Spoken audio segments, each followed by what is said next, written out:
નમસ્કાર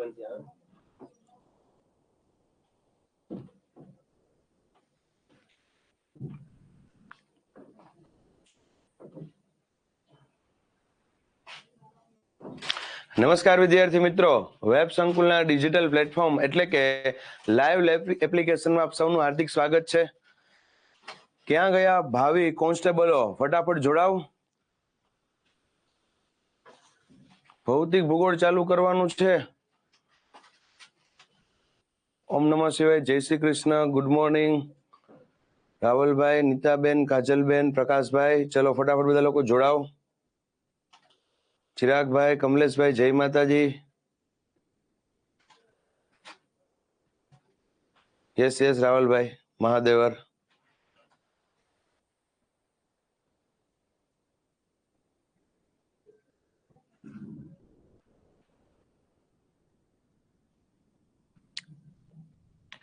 યસ, હિસ્ટ્રીનો lecture time ટેબલમાં બતાવે છે પણ એ ચેન્જ થયેલો છે.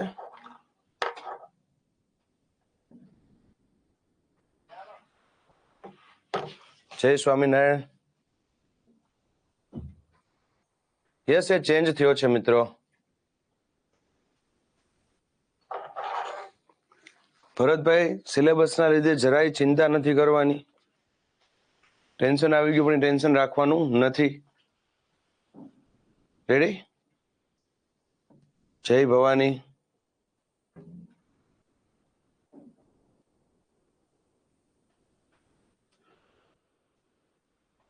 મેન્સ માટે તૈયારી કેમ કરાય? નહીં.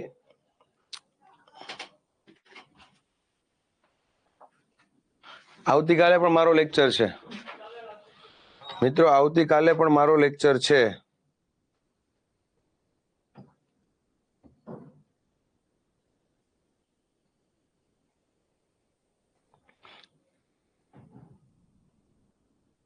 મને ટેન્શન ઉતરી ગયું, તમે સિલેબસ સમજાવી દીધો એમાં. યસ વનરાજભાઈ, હજી આપણે વ્યવસ્થિત રીતના ફિઝિકલ જીઓગ્રાફી પૂરું કરવાનું છે એટલે એમાં જરાય ટેન્શન ન રાખતા. જરાય ટેન્શન ન રાખતા. કાલે પણ મારો લેક્ચર છે 11 થી 1. કાલે પણ મારો લેક્ચર છે 11 થી 1.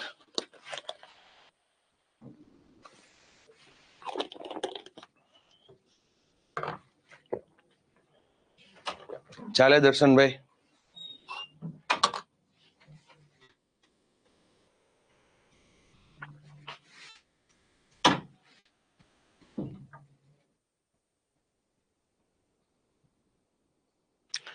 કાલે મારો લેક્ચર નથી તમારા ટાઈમ ટેબલમાં?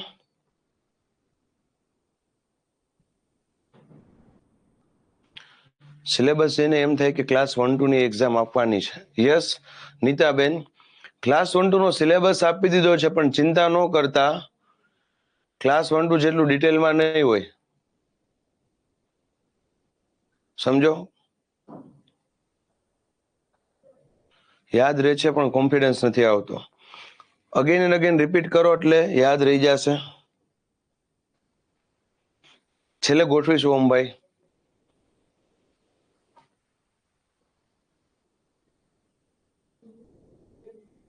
યસ વનરાજભાઈ. નહીં ચાંદનીબેન.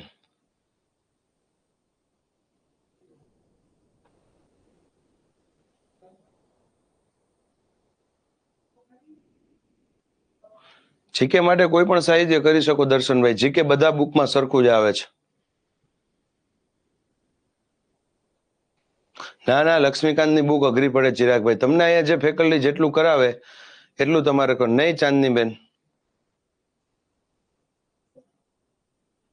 મારે જીઓગ્રાફી જ પૂરું કરવાનું છે.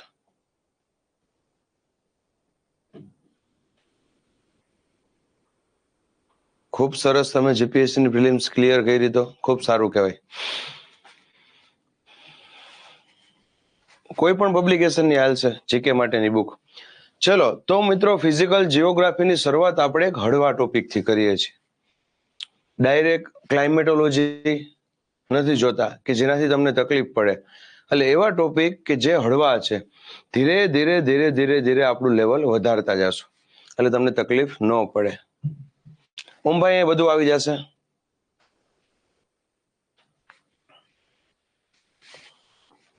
નહીં નિકુંજભાઈ, એ ભૂલ હશે. બરાબર, મારે જીઓગ્રાફી લેવાનું છે. ઓકે, હિસ્ટ્રી તમે લ્યો તો છો? હા, હું હિસ્ટ્રી લઉં છું, પણ આ બેચમાં હિસ્ટ્રી નથી લેવાનું. બોલો, તમારો ક્વેશ્ચન શું છે? નામ જાણીને શું કરશો? તમારું નામ જ લખ્યું, તમે નામ જાણીને શું કરશો? શું ક્વેશ્ચન છે? બોલો તમારો.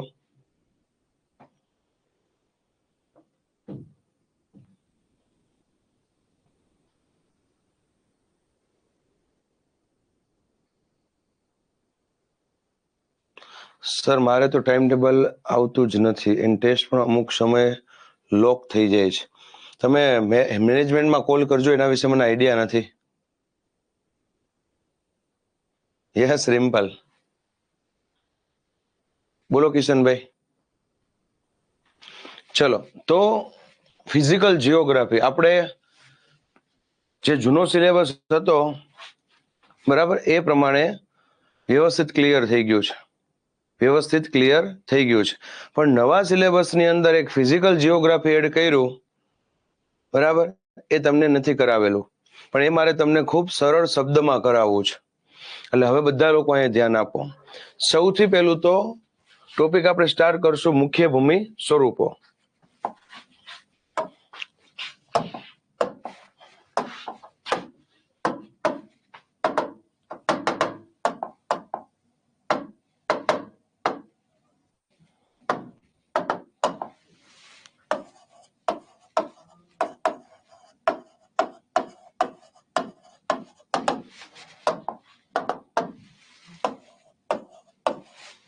ચલો, ભૂમિ સ્વરૂપમાં શું શું આવી શકે?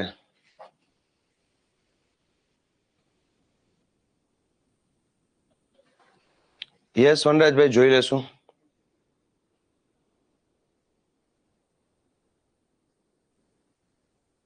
યસ સિદ્ધાર્થભાઈ, ભૂમિ સ્વરૂપમાં શું શું આવે? ફટાફટ ક્વેશ્ચન નો આન્સર આપો.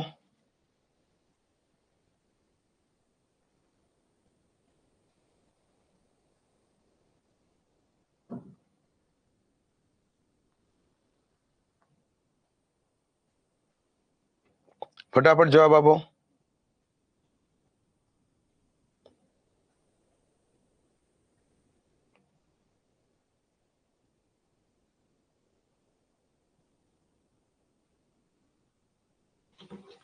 યસ, બરાબર. પર્વતો, ડુંગરાળ પ્રદેશ, ઉચ્ચ પ્રદેશ, મેદાનો, એવું બધું આવે. બરાબર. તો અહીંયા પ્રથમ શ્રેણીના ભૂમિ સ્વરૂપો આપ્યા છે કે પ્રથમ શ્રેણીના ભૂમિ સ્વરૂપો ક્યાં છે, દ્વિતીય શ્રેણીના ભૂમિ સ્વરૂપો ક્યાં છે, અને તૃતીય શ્રેણીના ભૂમિ સ્વરૂપો ક્યાં છે.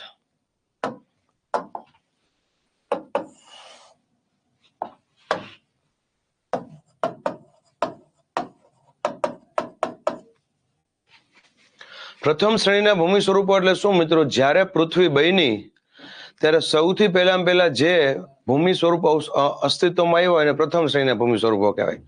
મિત્રો હવે કમેન્ટ્સ નહીં, બધાનું ધ્યાન અહીંયા. Yes Vaghela, right.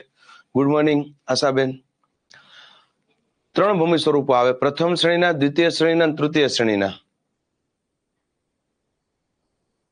રેડી? તો પ્રથમ શ્રેણીના ભૂમિ સ્વરૂપો એટલે શું? તો કે પૃથ્વીનું જ્યારે નિર્માણ થયું ત્યારે સૌથી પહેલા જે ભૂમિ સ્વરૂપો અસ્તિત્વમાં આવ્યા હોય તેને પ્રથમ શ્રેણીના ભૂમિ સ્વરૂપો કહેવાય. અને એની અંદર તમે લખી શકો મહાસાગર, બરાબર, મહાસાગર, અને શું આવશે? ખંડ.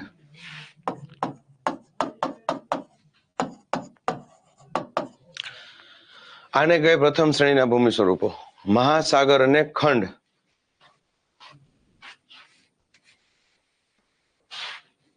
બર્મદ થી શરૂ કરો, સમજાવું ને યુવરાજભાઈ?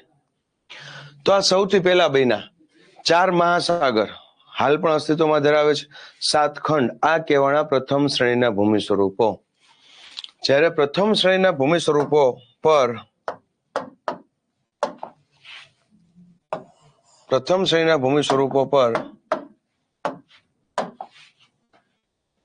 આંતરિક બળ લાગે, આંતરિક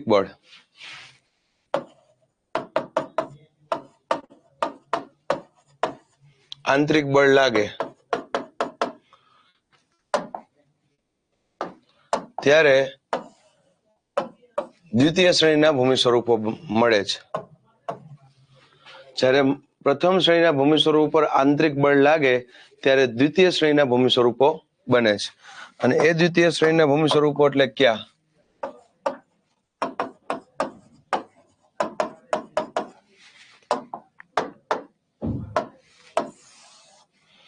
એમાં 4 આવશે: પર્વતો, ઉચ્ચ પ્રદેશો, મેદાનો, ફાટખીણ. પર્વતો, ઉચ્ચ પ્રદેશો, મેદાનો અને ફાટખીણ, એમાં કેટલા આવશે? 4 આવશે. બરાબર. આંતરિક બળ એટલે ખબર પડે ને, એ અત્યારથી વાઘેલા ભાઈ કહી શકીએ નહીં. નોટ બનાવવાની છે તમારે, નહીં યુવરાજભાઈ? આપણે છેલ્લા ટોપિક થી શરૂ કરવું છે, સ્ટેપ બાય સ્ટેપ આપણે અપ જાશું. બરાબર. બધાને સીધું બ્રહ્માંડ મગજમાં નહીં ઉતરે. બરાબર. એટલે આપણે ભૂમિ સ્વરૂપ નાનો ટોપિક લીધો છે, એના પછી આપણે ખડકો જોઈશું, ભૂકંપો જોશું. બરાબર. એ ટોપિક જોશું. પછી અઘરા ટોપિક પૃથ્વીની આંતરિક સંરચના, સૂર્યમંડળના ભાગરૂપે પૃથ્વી. બરાબર. પૃથ્વી જે છે એની ગતિ, સમય અને ઋતુની વિભાવના, બધું સ્ટેપ બાય સ્ટેપ આવશે. ઓકે. હવે પ્રશ્ન થાય, બરાબર, સમજાઈ ગયું ને યુવરાજભાઈ? ફાટખીણ એટલે શું, આંતરિક બળ, બધું સ્ટેપ બાય સ્ટેપ સમજાવું રાહુલભાઈ. હું સાવ ધીરે ચલાવું છું, કેમ કે આ તમે ભૂતકાળમાં સ્ટડી નથી કર્યું. આભાર કલ્પેશભાઈ, તમારા ભણાવવાની ટ્રીક ખૂબ સરસ છે, આભાર. હું એટલે જ નિરાતે ભણાવું છું. હવે જો મહાસાગર અને ખંડ જે છે એ શું છે તમને ખ્યાલ છે? મહાસાગર અને ખંડ. હવે મહાસાગર અને ખંડ ઉપર જ્યારે આંતરિક બળ લાગે, આંતરિક બળ એટલે પેટાળમાંથી જે બળ લાગે ને આંતરિક બળ કહેવાય. એ આંતરિક બળના લીધે દ્વિતીય શ્રેણીના ભૂમિ સ્વરૂપો બને છે. હવે આંતરિક બળ કેવું છે જોઈએ. જેમ કે આ પૃથ્વીની સપાટી છે, એ પૃથ્વીની સપાટી પર આ સમુદ્ર છે આટલો. આ પ્રથમ શ્રેણીના 2 ભૂમિ સ્વરૂપો અને આ મેદાનો છે, એટલે કે ભૂમિખંડ. તો આ થઈ ગયા તમારા 2 ભૂમિ સ્વરૂપો પ્રથમ શ્રેણીના. આ એક છે મહાસાગર અને એક છે ભૂમિખંડ.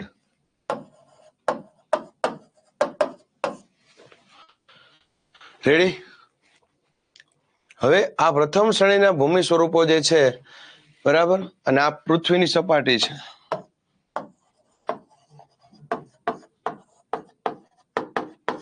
આના ઉપર જ્યારે આંતરિક બળ લાગે, આંતરિક બળ, બરાબર, ત્યારે દ્વિતીય શ્રેણીના ભૂમિ સ્વરૂપો બને. આંતરિક બળમાં સાહેબ તમે કઈ રીતના આગળ વધી શકો? જેમ કે પેટાળમાંથી જે બળ લાગે છે ને, એને આપણે શું કહીએ છીએ? આંતરિક બળ.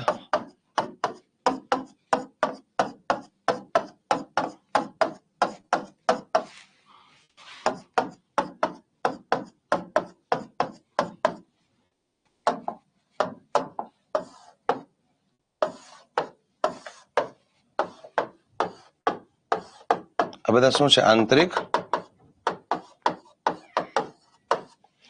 તો પ્રથમ શ્રેણીના ભૂમિ સ્વરૂપો જે છે એના ઉપર જ્યારે આંતરિક બળ લાગે, બરાબર,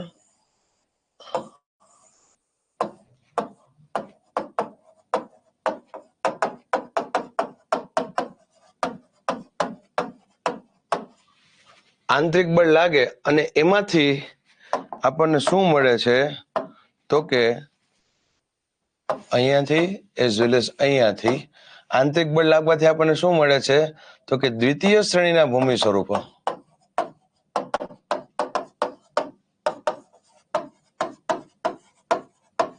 શું મળે છે? દ્વિતીય શ્રેણીના ભૂમિ સ્વરૂપો. ક્લિયર? હવે એ દ્વિતીય શ્રેણીના ભૂમિ સ્વરૂપો ક્યાં છે? આ રીતે તમારી સામે પર્વતો, ઉચ્ચ પ્રદેશ, બરાબર, મેદાનો, ફાટખીણ. હવે જોજો, આ જે દ્વિતીય શ્રેણીના ભૂમિ સ્વરૂપો છે તેના પર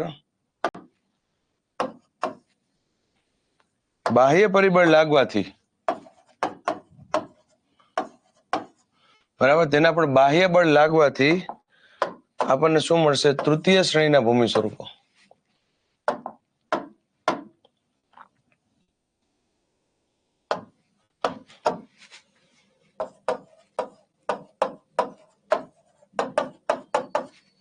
ક્યાં મળે છે? તૃતીય શ્રેણીના ભૂમિ સ્વરૂપો. યસ, નવા સિલેબસમાં ખાલી એક જ વસ્તુ એડ કરી છે એ લોકોએ, ભૌતિક ભૂગોળ. આ આપણે ચલાવીએ છીએ, ભૌતિક ભૂગોળ. રેડી? બાહ્ય પરિબળ લાગવાથી અથવા બાહ્ય બળ લાગવાથી શું થાય? બાહ્ય બળ એટલે તમને ખબર હોવી જોઈએ, આ આંતરિક બળ હતું. આ આંતરિક બળ હતું, બરાબર. હવે બાહ્ય બળ કેવું હોય એ પણ જોઈએ. આ પૃથ્વીની સપાટી છે,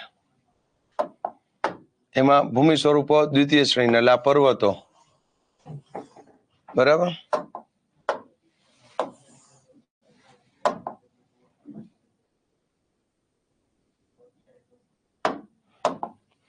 આ ઉચ્ચ પ્રદેશ,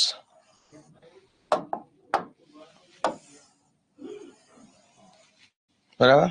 એનાથી આગળ જઈએ, આ મેદાનો,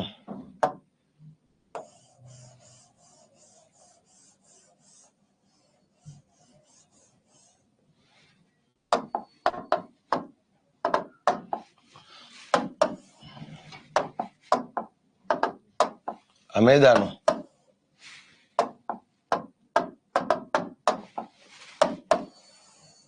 અને છેલ્લા આવે ફાટખીણ.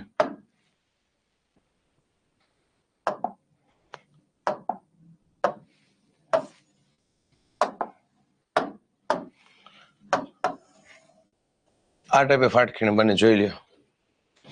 સપાટી નીચે હોય. સર આ બધું બહુ હાર્ડ લાગે છે. ઉમેશભાઈ, હાર્ડ લાગે છે પણ ભણવું તો પડશે ને. તમને જાણીને આશ્ચર્ય થાય, સૌથી છેલ્લામાં છેલ્લા ટોપિક થી ચાલુ કર્યું છે આપણે. હજી તો આનાથી હાર્ડ આવશે. ડોન્ટ વરી, તમારે ભલે સિલેબસ છે એ જીપીએસસી 1-2 નો આપ્યો, પણ પૂછાશે જે છે ને એ ક્લાસ 3 લેવલ છે, એટલું હાર્ડ નહીં હોય, ચિંતા ન કરો. બરાબર, તો અહીંયા નામ આપી દો હવે, જેમ કે પર્વતો, આ ઉચ્ચ પ્રદેશ, આ મેદાનો, અને આ શું છે? ફાટખીણ. આ શું થઈ ગયા? દ્વિતીય શ્રેણીના ભૂમિ સ્વરૂપો થઈ ગયા. રેડી? હર્ષભાઈ, કેમ નો સમજાણું તમને કે તમે લેટ આવ્યા?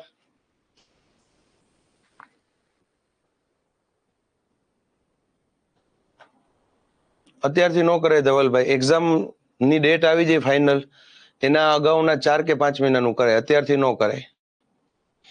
ચલો તો ફરી પાછું, બરાબર. પ્રથમ શ્રેણીના ભૂમિ સ્વરૂપો, એના ઉપર આંતરિક બળ લાગ્યું એટલે દ્વિતીય શ્રેણીના ભૂમિ સ્વરૂપો મળ્યા. ક્યાં? તો આ રહ્યા દ્વિતીય શ્રેણીના ભૂમિ સ્વરૂપો, બરાબર.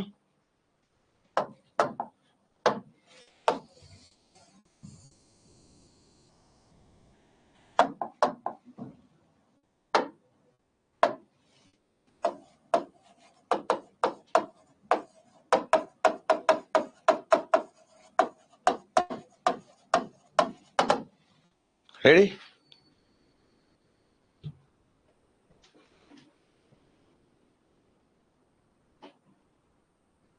યસ ધર્મિષ્ઠાબેન, યસ. કોન્સ્ટેબલની તૈયારી કરતા હોય, જીપીએસસીની તૈયારી, જીપીએસસીની એક્ઝામ આપી શકશે આરામથી. ચલો, તો દ્વિતીય શ્રેણીના ભૂમિ સ્વરૂપો બની ગયા. એમાં એક બન્યા પર્વત, એક બન્યા ઉચ્ચ પ્રદેશ, એક બન્યા મેદાનો, એકબીજાના ફાટખીણ. હવે તમને ખ્યાલ છે કે પર્વત જે બને એમની ઊંચાઈ જે છે એ 900+ મીટરની હોય. ઉચ્ચ પ્રદેશોમાં 180 થી 350 મીટરની હોય. મેદાનોમાં 0 થી 180 મીટર સુધીની ઊંચાઈ હોય. અને ફાટખીણ એટલે શું? ક્વેશ્ચન થાય. ફાટખીણ લાવો સર, આગળની ટેસ્ટમાં લોક છે તમે જરૂરથી પૂજાબેન. હવે જો ખીણ અને ફાટખીણમાં શું ફેર? આ પૃથ્વીની સપાટી છે, આ પર્વત છે, તો આ જે છે ખીણ કહેવાય. પર્વતો વચ્ચે રહેલો ભાગ એટલે ખીણ.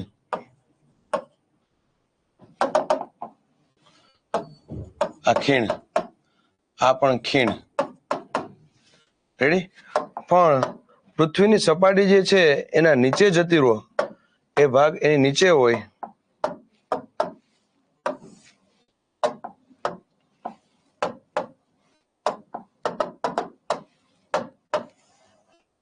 તાને શું કે ફાટખીણ કહેવાય.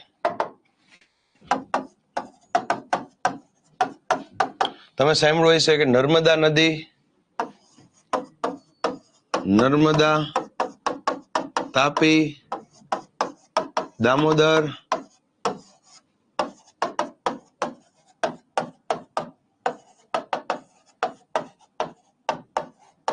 ફાટખીણમાંથી પ્રવાહિત થાય છે.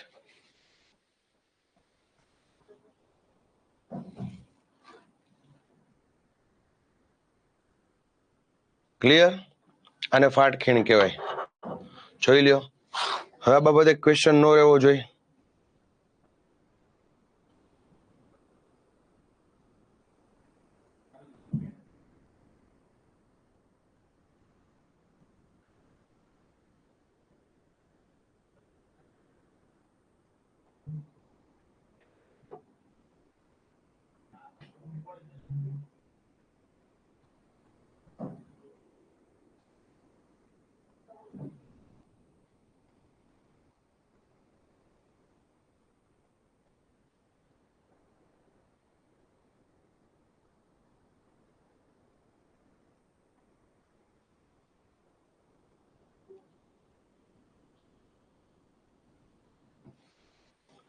સર મસ્ત સમજાઈ ગયું. યસ, બસ સમજાઈ જવું જોઈએ.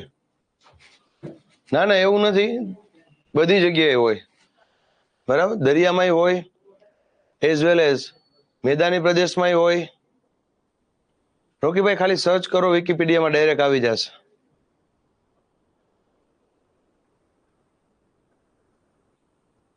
ના, એવો કોઈ પ્રશ્ન નથી કે સૌથી મોટી ફાટખીણ ને સૌથી નાની ને સૌથી લાંબી ને સૌથી ઊંડી ને.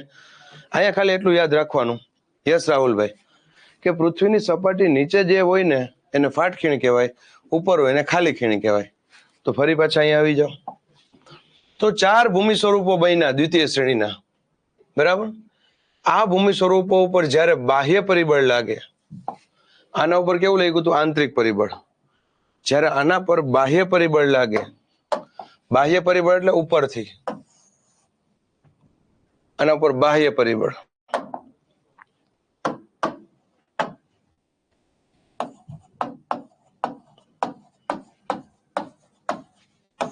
આના ઉપર જ્યારે બાહ્ય પરિબળ લાગે, બાહ્ય પરિબળમાં શું આવે એ તમને ખ્યાલ છે?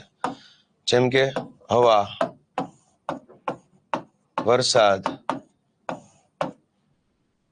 બરાબર? પછી આપણે એવું કહી શકીએ હિમવર્ષા. આ બાહ્ય પરિબળ કહેવાય. આંતરિક પરિબળ એટલે પૃથ્વીની સપાટી નીચેથી લાગે, અને બાહ્ય પરિબળ એટલે ઉપરથી લાગે, હવા, વરસાદ. આ બાહ્ય પરિબળના કારણે, બરાબર, બાહ્ય પરિબળ લાગવાથી તૃતીય શ્રેણીના ભૂમિ સ્વરૂપો બને છે.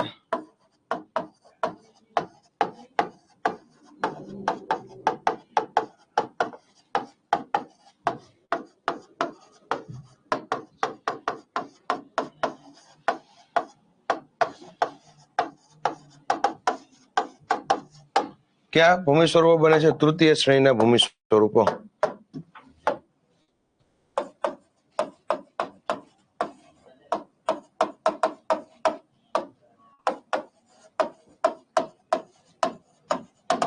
તૃતીય શ્રેણીના ભૂમિ સ્વરૂપો. હવે તૃતીય શ્રેણીના ભૂમિ સ્વરૂપો સાહેબ ક્યાં છે? તૃતીય શ્રેણીના ભૂમિ સ્વરૂપો જે છે એ ક્યાં છે એ આપણને આઈડિયા હોવો જોઈએ.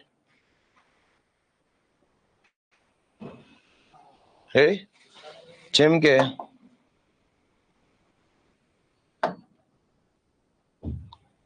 આ એક પર્વત છે, ત્યાં વી આકારની ખીણ બને છે. કઈ બને છે? વી આકારની ખીણ.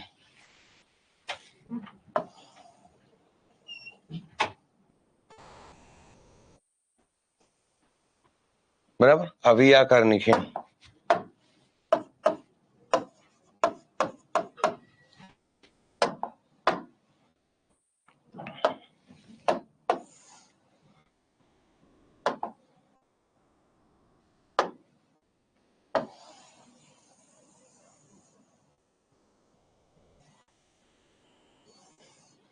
યુ આકારની ખીણ.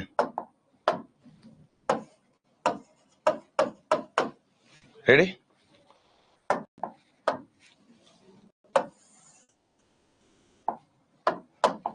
પછી માની લો આ કોઈ પહાડી વિસ્તાર છે અને પહાડી વિસ્તાર જે છે ત્યાંથી કોઈ પાણી આવે છે ને ધોધ પડે છે, બરાબર? તો આ જળ ધોધ, જળ ધોધ. સર આગળનું લખવાનું બાકી રહી ગયું. દિવ્યેશભાઈ, આપણે ક્યાં લખવાનો ટાઈમ આપીએ છીએ? ભૂલી ગયા? આ તમને પીપીટી મળે ત્યારે તમે લખી લેજો. સાથોસાથ લખશો તો અઘરું પડશે.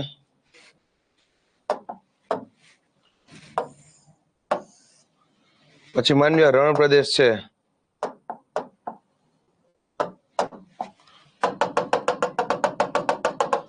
રણ પ્રદેશ છે, એના ઉપર આવી રીતના કોઈ ટેકરો થઈ જાય છે, આને શું કે? રેતીના ઢુવા.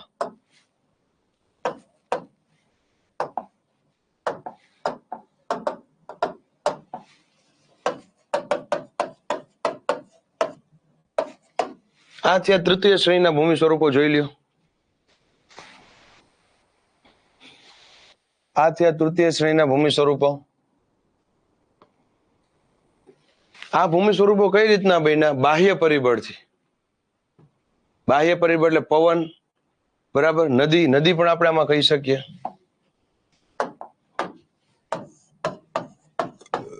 નદી જે છે એ પર્વતો જે છે, પર્વતો એ બની ગયા. પર્વતો બન્યા આંતરિક પરિબળથી અને પર્વતોમાંથી ખીણ બની બાહ્ય પરિબળથી. બાહ્ય પરિબળ નદી ત્યાંથી પસાર થાય છે એટલે ધીરે ધીરે ધીરે કોતરકામ કરે છે. અને પર્વત જે છે ક્યાં આકારે કોતરી નાખે? વી આકારે. આગળ જતા કોતરકામ ચાલુ જ રહે, પવન દ્વારા અને નદી દ્વારા. તો ક્યાં આકારે કોતરાઈ જાય? યુ. ક્યાં આકારે કોતરાય છે? ટોટલ છેલ્લે કેવો આકાર મળે? યુ. તો યુ શેપની ખીણી. પછી અહીંયા જળધોધ છે, એ નદીના વારંવાર પ્રવાહના લીધે ઉપરનો પોઈન્ટ કોતરતા જાય છે અને અચાનક ઢોળાવ આવે છે. તો એ કેવું થયું? જળધોધ. રેતીના ઢુવા, પવન ફૂલ આવે, એક જગ્યાએ રેતીનો ઢગ રચાય છે, બરાબર? તો એને શું કહે? રેતીના ઢુવા. તો આને કહેવાય બાહ્ય બળના કારણે બનેલા ભૂમિ સ્વરૂપો, એટલે તૃતીય ભૂમિ સ્વરૂપો. આંતરિક બળના કારણે બનેલા ભૂમિ સ્વરૂપો એટલે દ્વિતીય ભૂમિ સ્વરૂપો. ઓલા તૃતીય છે ને દ્વિતીય છે. આ પર્વત કઈ રીતના બન્યા? પેટાળમાંથી જ્વાળામુખીનું પ્રસ્ફુટન થયું, ગેડ પર્વત થયો, ખંડ પર્વત થયો, એટલે પેટાળમાંથી આવ્યું એટલે આંતરિક બળ, બરાબર? આ ઉચ્ચ પ્રદેશ કઈ રીતના બન્યા? પેટાળમાંથી આવ્યું એટલે આંતરિક બળ. આ મેદાનો કઈ રીતના બન્યા? તો કે પેટાળમાંથી જે લાવા આવેલો હોય, બરાબર, એ લાવાના કારણે ધીરે ધીરે ધીરે પથરાય અને મેદાનો બન્યા. ફાટ ખીણ કઈ રીતના બની? તો કે પેટાળમાં બે પ્લેટ એકબીજાથી દૂર ગઈ, બે પ્લેટ એકબીજા દૂર ગઈ એટલે ત્યાં વચમાં ફાટ ખીણ થઈ ગઈ. સર બધું સમજાય છે, પેલા મને હાર્ડ લાગતું હતું. યસ હરેશભાઈ, આમ સહેલું છે, સહેલું છે. થોડુંક તમે ધ્યાન આપો ને તો સહેલું છે. પ્રથમ શ્રેણી ભૂમિ સ્વરૂપો, યસ. એમાં કે ધવલભાઈ કઈ નહીં આવે. પ્રથમ શ્રેણી ભૂમિ સ્વરૂપો કઈ રીતે બન્યા? એમાં એટલું યાદ રાખવાનું, પ્રથમ શ્રેણીના ભૂમિ સ્વરૂપો મહાસાગર અને ક્યાં છે? ભૂમિખંડ, જે સૌથી પહેલા બન્યા. એના ઉપર જયારે આંતરિક બળ લાગ્યા ત્યારે આ બન્યા દ્વિતીય શ્રેણીના ભૂમિ સ્વરૂપો. અને દ્વિતીય શ્રેણીના ભૂમિ સ્વરૂપો જ્યારે બાહ્ય બળ લાગ્યા ત્યારે આ બન્યા તૃતીય શ્રેણીના ભૂમિ સ્વરૂપો. જોઈ લો.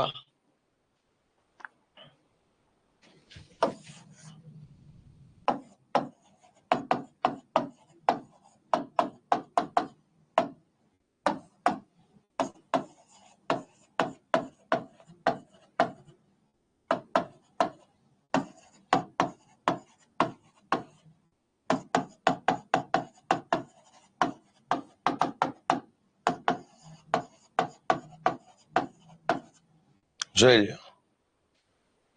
આના સિવાય હજી ઘણા આવ્યા મેઇન. તો આની વ્યાખ્યા પૂરી. આમાં ક્વેશ્ચન કઈ રીતના પૂછી શકે? એમ કે દ્વિતીય શ્રેણીનું દ્વિતીય ભૂમિ સ્વરૂપ કયું નથી? તો પર્વત આપે, ઉચ્ચ પ્રદેશ આપે, ફાટ ખીણ આપે અને એક રેતીના ઢુવા આપે. તો તમારે લખો રેતીના ઢુવા. એવો ક્વેશ્ચન પૂછે તૃતીય શ્રેણીનું ભૂમિ સ્વરૂપ કયું નથી? તો જળધોધ આપે, વી શેપની ખીણી આપે, યુ શેપની ખીણ આપે અને એક આપી દે પર્વત. તો તમારે લખવાનું પર્વત. એવી રીતે પ્રશ્ન પૂછી શકે.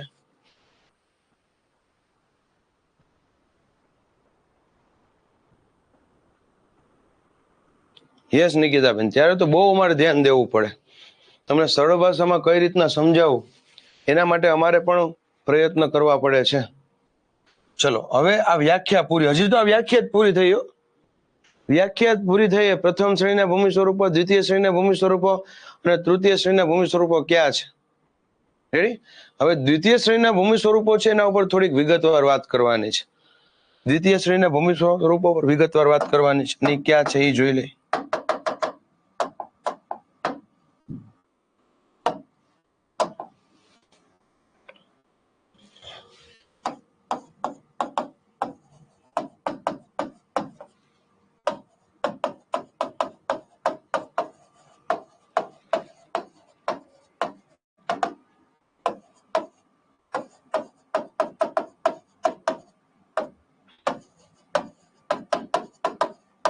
દ્વિતીય શ્રેણીના ભૂમિ સ્વરૂપ પર વિગતવાર ચર્ચા કરો. બરાબર? ચલો તો દ્વિતીય શ્રેણીના ભૂમિ સ્વરૂપો જે છે એમાં ક્યાં ક્યાં આવે છે?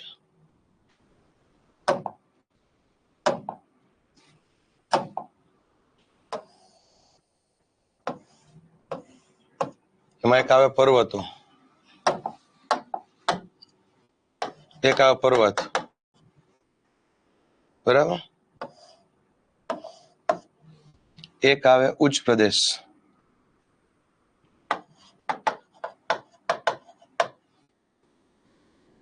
એક આવે મેદાન,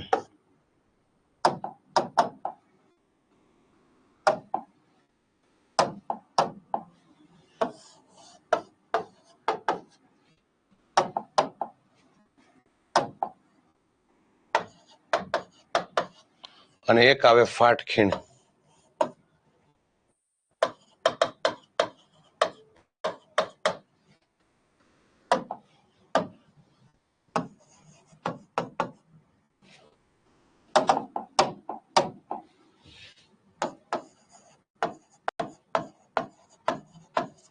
હવે આના પાછા પેટા પ્રકાર પડે. આના પાછા પેટા પ્રકાર પડે. બરાબર? ફાટ ખીણમાં નહીં પડે, પર્વતમાં પડશે. પર્વતમાં પડે તમને ખબર જ હશે, નામ તમે સાંભળ્યા હશે.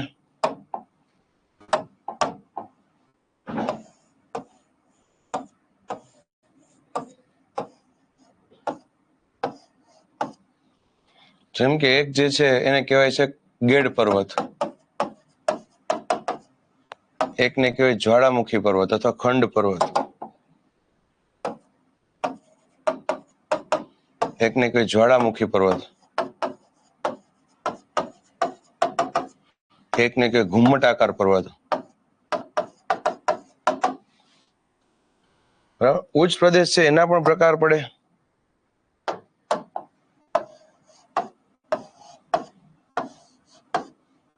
બરાબર? આંતર પર્વતીય ઉચ્ચ પ્રદેશ,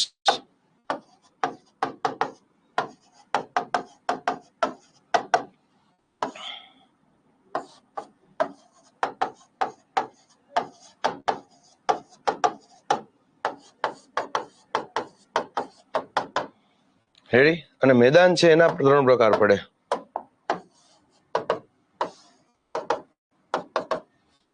નિક્ષેપણના મેદાન,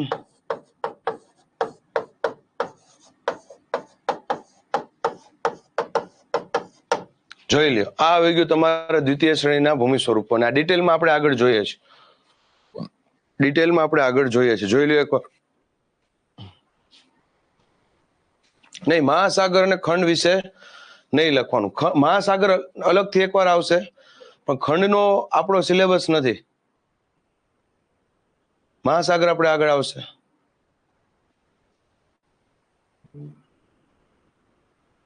યસ થાય નીરુબેન, એ રીતે પણ થાય.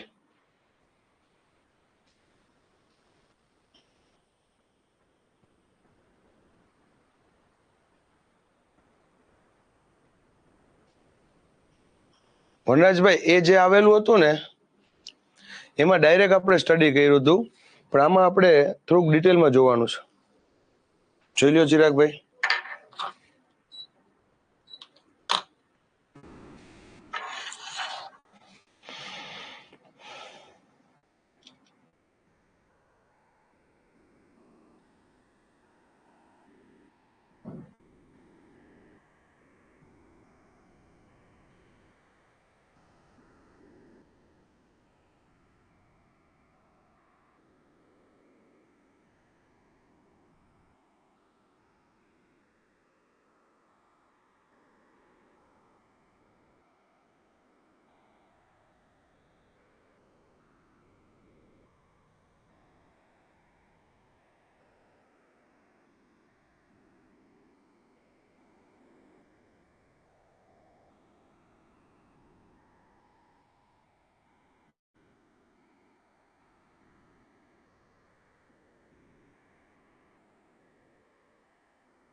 ચલો ડન.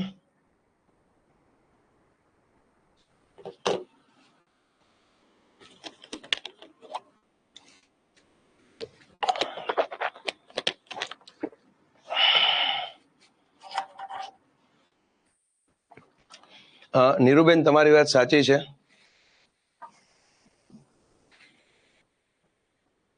બરાબર, પણ 11 જીસીઆરટી જે છે એની અંદર મેદાન જે છે ને, મેદાન એને દ્વિતીય શ્રેણીમાં લખેલા છે, એટલે આપણે એ રીતના કન્સિડર કરવું પડશે. અને એમાં આપણે નીરુબેન કઈ રીતના વિચારી શકીએ? બરાબર છે કે પેટાળની અંદર થતી ભૂસંચલનીય પ્રક્રિયાઓ જે છે એના કારણે, બરાબર, જે મેઘમાં નીકળો હોય, બરાબર, અને પછી આ મેદાન બન્યા હોય, એ રીતે આપણે કન્સિડર કરી શકીએ. બાકી તમારી વાત સાચી છે, કાંપના મેદાનો જે છે, કાંપના મેદાનો એ તો બાહ્ય પરિબળના લીધે જ બને, તો એ ખરેખર તૃતીયમાં આવવા જોઈએ, પણ અહીંયા સમાવેશ દ્વિતીયમાં કરેલો છે.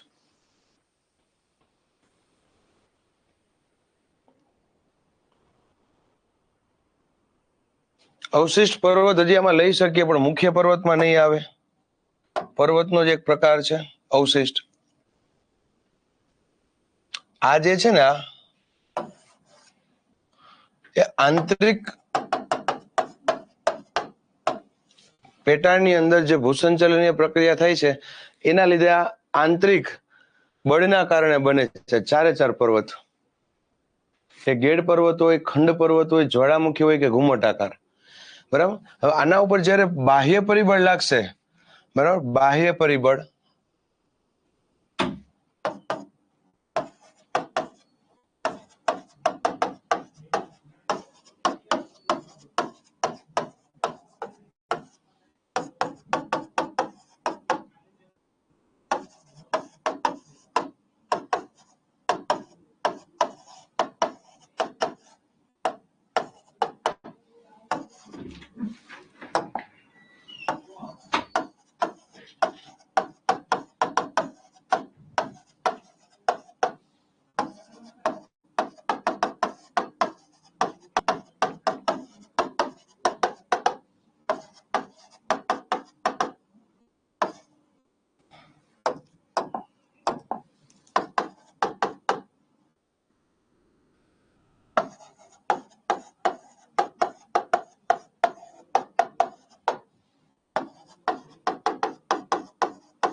આ જોઈ લો એકવાર.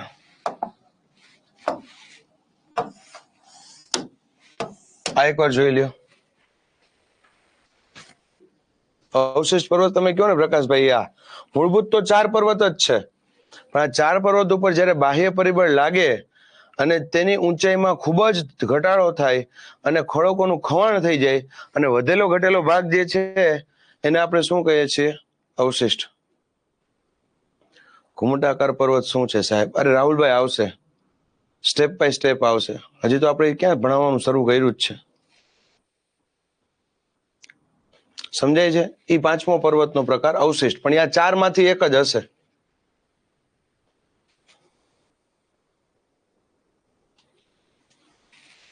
ચલો હું ફરી પાછું એકવાર રિવિઝન કરાવી દઉં છું. તમે પહેલી વાર સ્ટડી કરો છો એટલે મારે થોડુંક વધુ ધ્યાન રાખવું પડશે તમારું. ચલો સૌથી પહેલો તો આપણો ટોપિક જે છે, ટોપિકનું નામ શું છે?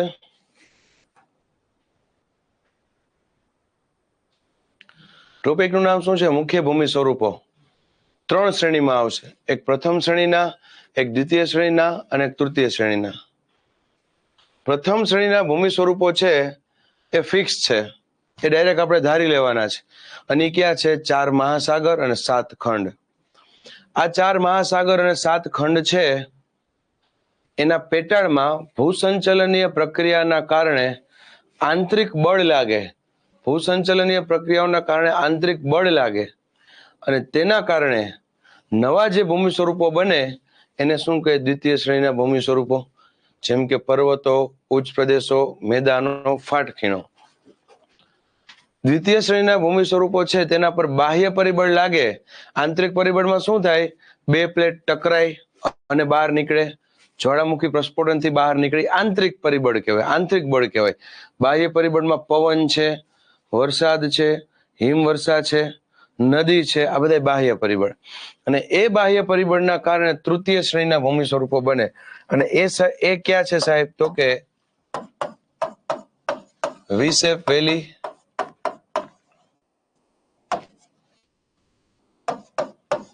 યુ શેપ વેલી, ધોધ, રેતીના ઢુવા અને આના સિવાય ઘણા બધા. બરાબર? નદી દ્વારા થતી પહાડોમાં કોતરો એને તમે લઈ શકો. ઘણા બધા તૃતીય શ્રેણીના ભૂમિ સ્વરૂપો. આભાર વાઘેલા. તો આ પહેલા ઓવરવ્યુ જોઈ લો. પ્રથમ શ્રેણીના ભૂમિ સ્વરૂપ પર આંતરિક બળ લાગે તો દ્વિતીય બને, દ્વિતીય પર બાહ્ય પરિબળ લાગે તો તૃતીય બને. હવે સાહેબ આ જે દ્વિતીય શ્રેણીના ભૂમિ સ્વરૂપો છે, બરાબર, જો આંતરિક બળ એટલે પેટા આ પૃથ્વીની સપાટી છે એની અંદરથી આ બળ લાગશે અને મહાસાગર અને ભૂમિ સ્વરૂપો લાગશે એટલે દ્વિતીય શ્રેણીના ભૂમિ સ્વરૂપો બનશે. અને એ ક્યાં? એટલે આર્યા. બરાબર? આ દ્વિતીય શ્રેણીના ભૂમિ સ્વરૂપો બની ગયા. અને એ દ્વિતીય શ્રેણીના ભૂમિ સ્વરૂપો જે એના પર બાહ્ય પરિબળ લાગશે, હવા, વરસાદ, હિમવર્ષા, નદી, એટલે તૃતીય શ્રેણીના ભૂમિ સ્વરૂપો મળશે. એ આર્યા. આ તૃતીય શ્રેણી. રેડી? હવે ક્વેશ્ચન થાય કે દ્વિતીય શ્રેણીના ભૂમિ સ્વરૂપો જે છે એને ડિટેલમાં જોવા હોય, યસ, જ્વાળામુખી આંતરિક બળ કહેવાય. ચિરાગભાઈ રેડી? હવે પ્રથમ શ્રેણીના ભૂમિ સ્વરૂપો એને ડિટેલમાં નથી જોવાના, મહાસાગર જોવાના આવશે એ આગળ. બરાબર? સિલેબસમાં હશે તો. તૃતીય શ્રેણીના ભૂમિ સ્વરૂપો છે એને ડિટેલમાં નથી જોવાના, પણ દ્વિતીય શ્રેણીના ભૂમિ સ્વરૂપો 11 જીસીઆરટીમાં ડિટેલમાં આપેલા છે. એ ક્યાં છે? તો કે એક ફાટખીણ. પર્વત, પર્વતના 4 પ્રકાર પાડેલા છે 11 જીસીઆરટીમાં, જોઈ લેજો. એક પર્વત છે ગેડ પર્વત, બીજો ખંડ, ત્રીજો જ્વાળામુખી, ચોથો ઘુમટાકાર. ઉચ્ચ પ્રદેશના 4 પ્રકાર પાડ્યા સાહેબ. ક્યાં? આંતર પર્વતીય ઉચ્ચ પ્રદેશ, પર્વત પ્રાંતીય ઉચ્ચ પ્રદેશ, ખંડીય ઉચ્ચ પ્રદેશ અને કિનારાના ઉચ્ચ પ્રદેશ. મેદાનના 3 પ્રકાર પડ્યા, નિક્ષેપણ, ઘસારા અને કિનારા. અને આ 4 સિવાયનો 5મો કોઈ પર્વત આવે તો કે હા, જેનું નામ શું છે? અવશિષ્ટ અથવા શેષ પર્વત. અવશિષ્ટ અથવા શેષ પર્વત એટલે શું? મૂળા 4 પ્રકાર જ છે, પણ જયારે આના ઉપર બાહ્ય પરિબળ લાગે ને એટલે પર્વતની હાઈટ ઘટતી જાય, ઘટતી જાય, ઘટતી જાય, ઘટતી જાય, ઘટતી જાય, સાવ ઘટી જાય, પેલા કરતા 50% થઈ જાય, ઓછી થઈ જાય. તો પછી પર્વતને તમારે કહેવાનું અવશિષ્ટ અથવા શેષ પર્વત. શેષ એટલે શું? વધેલો ઘટેલો ભાગ. આપણે 5 જે છે એને ભાઈ 4 જે છે 4 એકુ 4, બરાબર? તો 1 વધ્યો તો 1 એટલે શું થયું? શેષ થયું, બરાબર? 5 ને આપણે 4 વડે ભાંગીએ છીએ તો 1 વધ્યો, વધેલો ઘટેલો ભાગ. જેટલું ખવાવાનું એટલું ખવાઈ ગયું, વધેલો ઘટેલો ભાગ એને શું કહે? શેષ પર્વત. જેમ કે અરવલ્લી મૂળભૂત ગેડ પર્વત છે. ગેડ પર્વત, એના ઉપર બાહ્ય પરિબળ એટલા લાગ્યા ખવાઈ ગઈ હાવ અરવલ્લી પર્વતમાળા. એટલે હવે એને કીધું કે ગેડ પર્વત તો સાચો, પણ હવે તો ભાઈ આ અવશિષ્ટ પર્વત કહેવાય. ખવાઈ ગયો છે, સાવ ખવાઈ ગયો છે. આ ક્લિયર?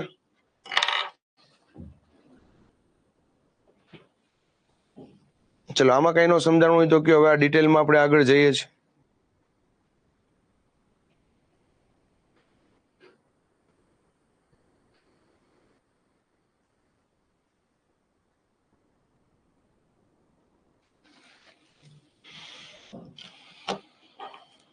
પાવાગઢ જ્વાળામુખી પર્વત છે ને? હા.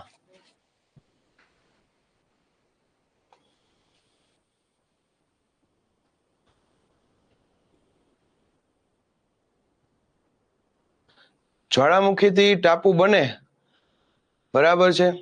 તો એ આપણે એવું કહી શકીએ કે દ્વિતીય ભૂમિ સ્વરૂપમાં આવે, કેમ કે પેટાળમાંથી બન્યું ને, બરાબર? ચલો જોઈ લ્યો એકવાર.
યસ, આપણે કહી શકીએ દ્વિતીયના 4 છે ને, એના સિવાય તમને જે ભૂમિ સ્વરૂપ જોવા મળે ને એ બધા તૃતીયમાં લઈ લેવાના. એ બધા તૃતીય લે. પણ જેમ કે જ્વાળામુખી પ્રસ્ફોટનથી કોઈ ટાપુ બન્યો, તો જ્વાળામુખી અંદરથી આવ્યો, તો એને દ્વિતીયમાં લેવા કે તૃતીયમાં? હવે તમે જ કહો જી.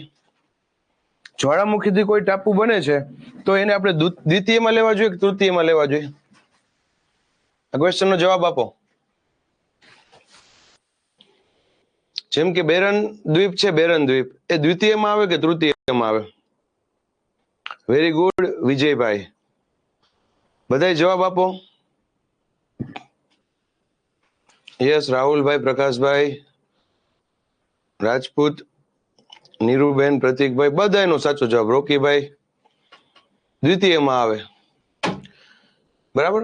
પૃથ્વીના પેટાળની અંદર ભૂસંચલનીય પ્રક્રિયા થઈ, એના કારણે જ્વાળામુખી પ્રસ્ફોટન થયું અને એના કારણે એ બન્યું, એટલે શું કહેવાય? દ્વિતીયમાં આવે. ચલો,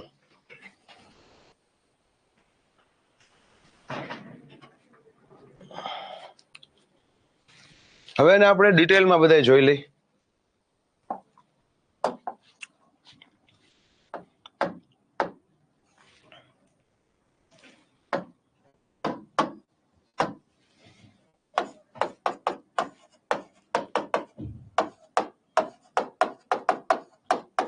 પર્વતના પ્રકાર.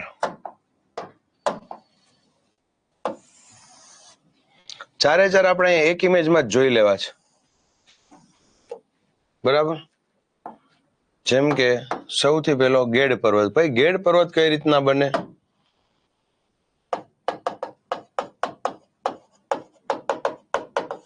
બરાબર. પછી આવે ખંડ પર્વત.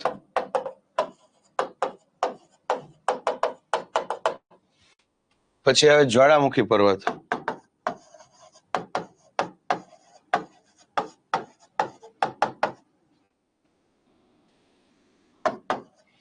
પછી આવે ઘુમ્મટાકાર પર્વત.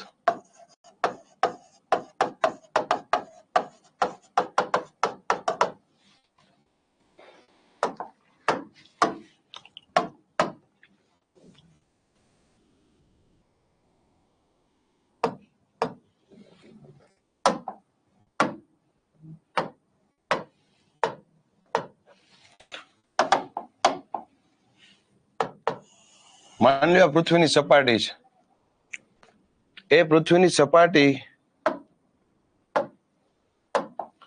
ની નીચે બે પ્લેટ છે.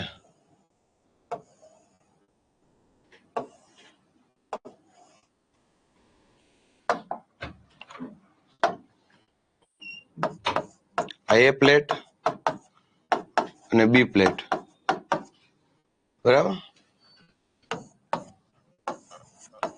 પૃથ્વીની સપાટી, એ પ્લેટની દિશા અને બી પ્લેટની દિશા, બરાબર, એકબીજાની વિરુદ્ધમાં છે, એટલે કે ટકરાશે. Very good Vaghela. બે પ્લેટો પૃથ્વીના પેટાળમાં છે, એ જ્યારે ટકરાય છે ત્યારે ગળી સ્વરૂપે બહાર નીકળે છે.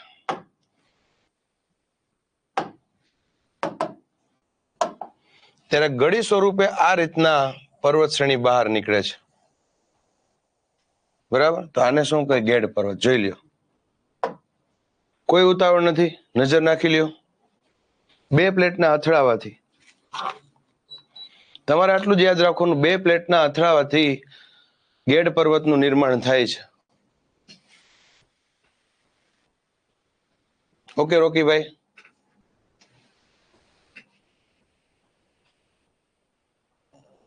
ગળી પડે તમારી સામે છે ને, બરાબર. હું સિમ્પલ તમને એક્ઝામ્પલ આપું કે એક કાપડ છે, કાપડ, કડક કાપડ, અને બંને બાજુથી તમે પ્રેસ કરો, બંને બાજુથી પ્રેસ કરો એટલે વચમાં ગળીઓ પડી જાય. એના લીધે આપણે કહીએ છીએ ખબર કે ઘડી પડી અથવા ગળી પડી. ફોલ્ડ ઇંગ્લિશમાં શું કે? Fold mountain. તો એ ગેડ પર્વત, બરાબર.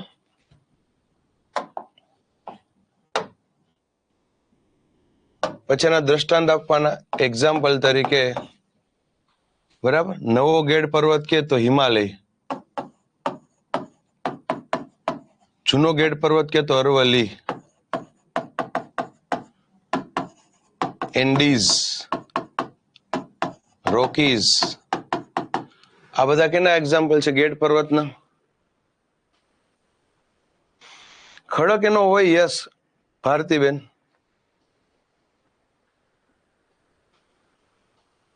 પછી માની લ્યો ખંડ પર્વત.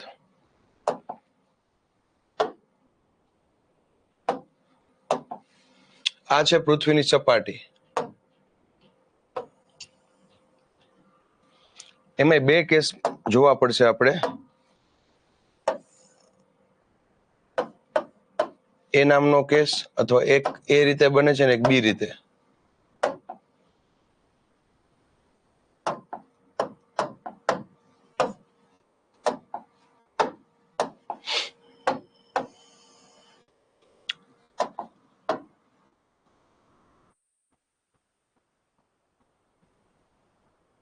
આ શું છે? પૃથ્વીની સપાટી.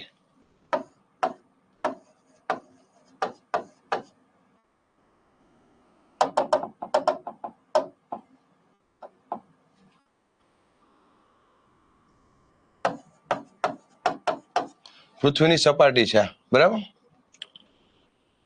હવે પેટાળની અંદર ભૂસંચલનીય પ્રક્રિયાઓના કારણે આ ભાગ ઊંચકાઈ આવે છે. પેટાળમાં થતી ભૂસંચલનીય પ્રક્રિયાઓના કારણે આ ભાગ ઊંચકાઈ આવે છે.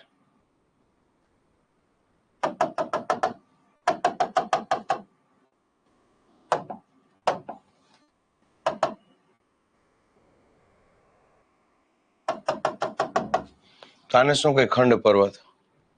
પેટાળમાંથી આખો ઉચકાઈ આવ્યો, એને શું કહે? ખંડ પર્વત. જોઈ લ્યો, એક આ રીતે બને, એટલે આને એ નામ આપી દો, એ નામ.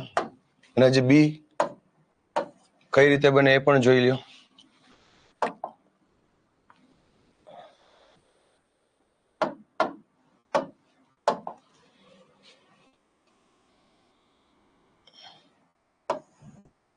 આ પૃથ્વીની સપાટી છે, જોજો આ પૃથ્વીની સપાટી છે. પેટાળમાં થતી ભૂસંચલનીય પ્રક્રિયાઓના કારણે આ સપાટી નીચે બેસી જાય છે. બરાબર, નીચે બેસી જાય છે એટલે નીચે આવી ગઈ.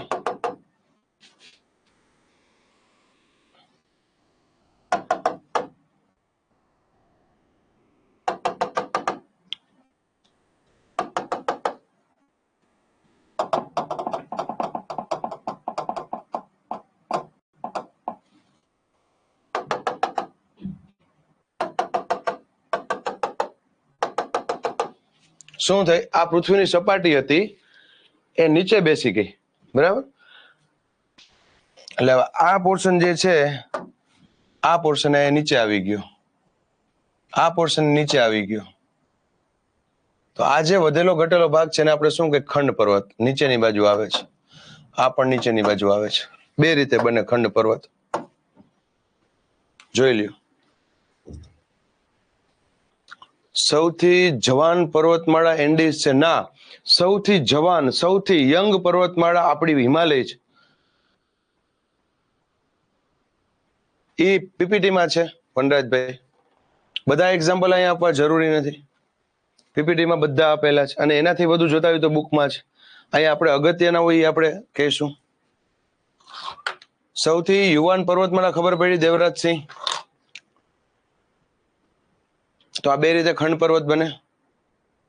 બરાબર, ખંડ પર્વતનું એક્ઝામ્પલ આપવું હોય એના એક્ઝામ્પલ તો વિંધ્યાચળ, સાતપુડા, સહ્યાદ્રી એના એક્ઝામ્પલ છે. જોઈ લ્યો, કોઈ ઉતાવળ નથી, નિરાતે.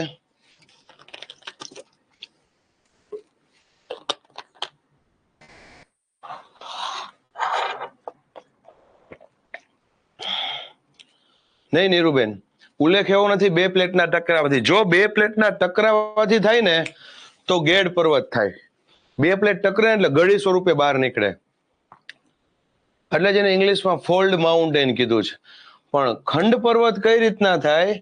પૃથ્વીના પેટાળમાં દબાણ અને તાપમાન નું ઉલટ સુલટ થાય, અંદર જે છે ડેમેજ થઈ જાય, એના લીધે મોટા ખડકના ખડક ઉપર ઉંચકાઈ આવે છે, મોટા ટુકડાઓ ઉપર ઉંચકાઈ આવે છે. એને આપણે શું કહીએ છીએ? ખંડ પર્વત.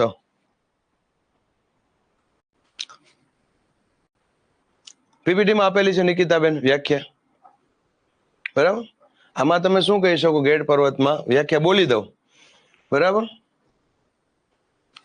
ખંડ પર્વતની અંદર અને ગેડ પર્વતમાં. ગેડ પર્વતના પૃથ્વીના પેટાળમાં ભૂસંચલનીય પ્રક્રિયાઓના કારણે બે પ્લેટો જે છે એકબીજા સાથે અથડાય છે. એ અથડાવાના કારણે એનો જે મલવો છે, મલવો એટલે કે અથડાયા પછી જે બધું આખે આખું મટીરિયલ બનશે ને, એનો મનવો છે એ ધીરે ધીરે ધીરે ઉપરની બાજુ આવે છે પૃથ્વીની સપાટી, અને ગળી સ્વરૂપે બહાર જોવા મળે છે. તેને ગેડ પર્વત કહેવાય. આ વ્યાખ્યા, આ વ્યાખ્યા.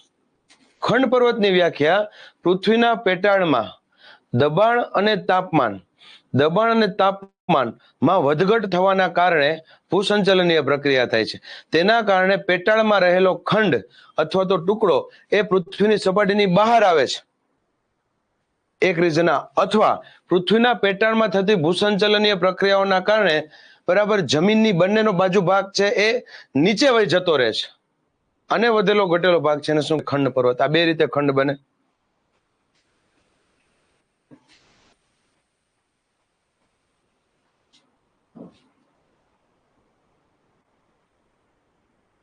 નહીં, આમાં નો બને વનરાજભાઈ ફાટખીણ. આમાં તમે કહી શકો, આમાં તમે કહી શકો, કેમ કે આ ભાગ નીચે આવી ગયો ને, આ ભાગ નીચે આવી ગયો એટલે આ ભાગ જે છે એ ખીણનો થયો કહી શકે, ફાટખીણનો. કેમ કે પૃથ્વીની સપાટી નીચે આ ખીણ બની, નીચે ખીણ બની, એટલા માટે આ સપાટી છે એના નીચે વહી ગયો, એટલે આ ભાગ ખીણનો તમે કહી શકો, આ ફાટ ખીણનો ન કહી શકો.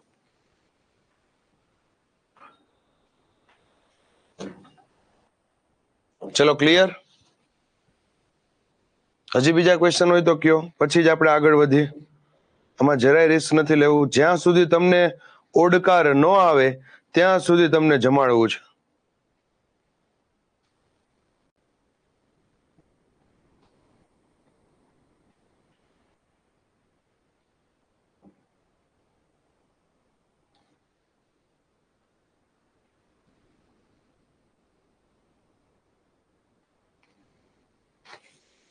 ડન?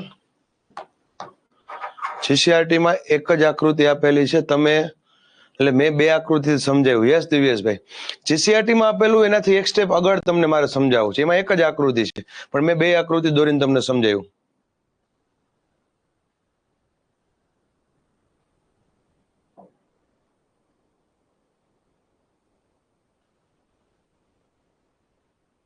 યસ યોગેશભાઈ, આવી રીતે જલ્દી યાદ રહે છે. યસ નિકુંજભાઈ. ચલો હવે આવે જ્વાળામુખી પર્વત. સાવ સહેલામાં સહેલો જ્વાળામુખી પર્વત, કાંઈ વિચારવા જેવું નથી. આ પૃથ્વીની સપાટી, બરાબર, આ જ્વાળામુખી નળી અને ધગધગતો મેઘમાં, ધગધગતો આ મેઘમાં છે, અને ધગધગતો મેઘમાં ઉપર આવે, ચારે બાજુ ફેલાય.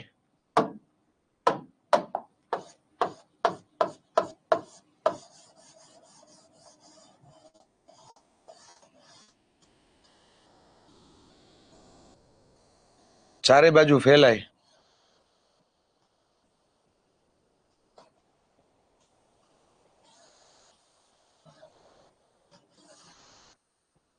અને જે પર્વત બને છે એને શું કહે? જ્વાળામુખી પર્વત. સાવ સહેલો,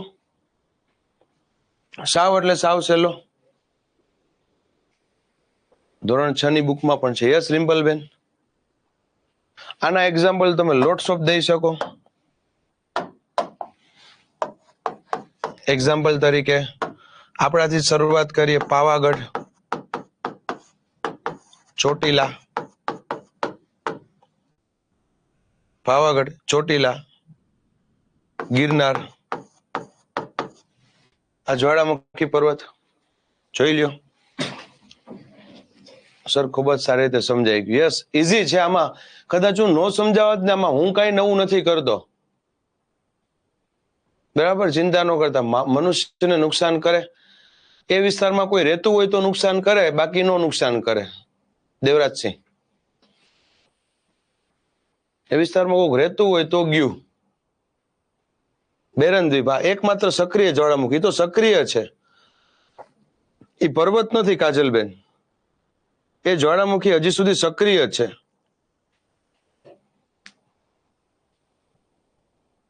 સર ફરી સમજાવો ને જ્વાળામુખી. ઓકે ઓકે નિકિતાબેન, ચલો. કોટો પક્ષ, યસ. જ્વાળામુખી પર્વત શંકુ આકારે હોય મોટા ભાગે. રેડી?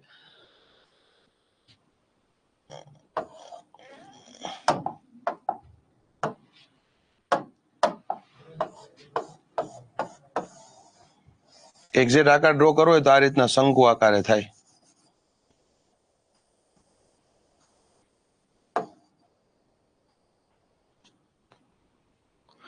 શંકુ આકારે થાય.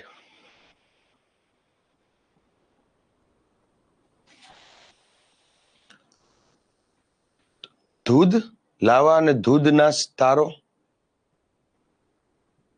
સમજો નહીં દિવેશભાઈ, ગુજરાતીમાં લખો. હવે ઘુમ્મટાકાર પર્વત, એ સાવ સહેલો, કેમ કે જ્વાળામુખી પર્વત જ છે. એ જ્વાળામુખી પર્વત જ છે.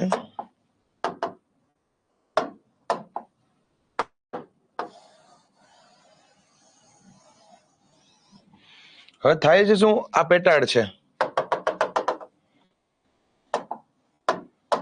જ્વાળામુખી નળી,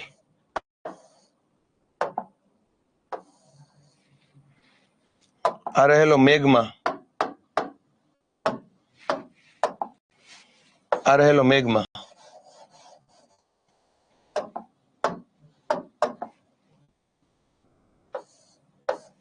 અને અહીંયાથી બહાર નીકળશે.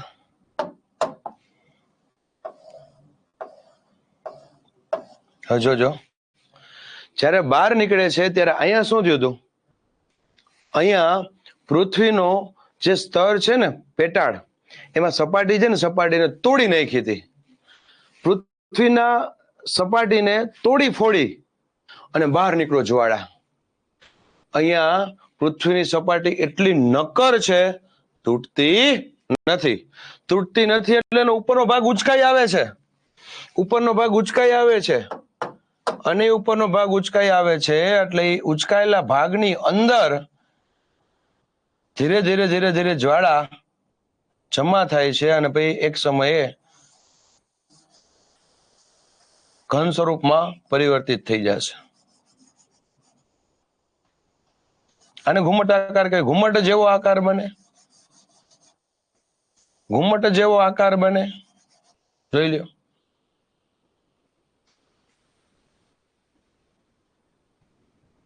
ભારતમાં ક્યાં ક્યાં જ્વાળામુખી છે? ભારતમાં એક જગ્યાએ જ સક્રિય જ્વાળામુખી છે વિપુલભાઈ, અને બેરન દ્વીપ. બાકી ક્યાંય સક્રિય જ્વાળામુખી નથી. યસ દેવરાજસિંહ. જમીન ઉચકાઈ આવે છે. યસ નીરુબેન. બરાબર, આમાં ઉચકાતી નથી, એમાં ફાડી તોડી નાખે છે. આના એક્ઝામ્પલ ઘુમ્મટ આકારના ક્યાં આપી શકીએ? એક જ આપેલું છે, સુંધા માતા, રાજસ્થાન. 11માની જીસીઆરટી માં છે. 11માની જીસીઆરટી માં જ્વાળામુખી કહી શકાય? નો કહી શકાય વિજયભાઈ. જ્વાળામુખી પર્વત નો કહી શકાય. આને જ્વાળામુખી પર્વત કહેવાય, આને ઘુમ્મટ આકાર કહેવાય. આ જ્વાળામુખી જેવું કહી શકે, પણ જ્વાળામુખી નો કહી શકે.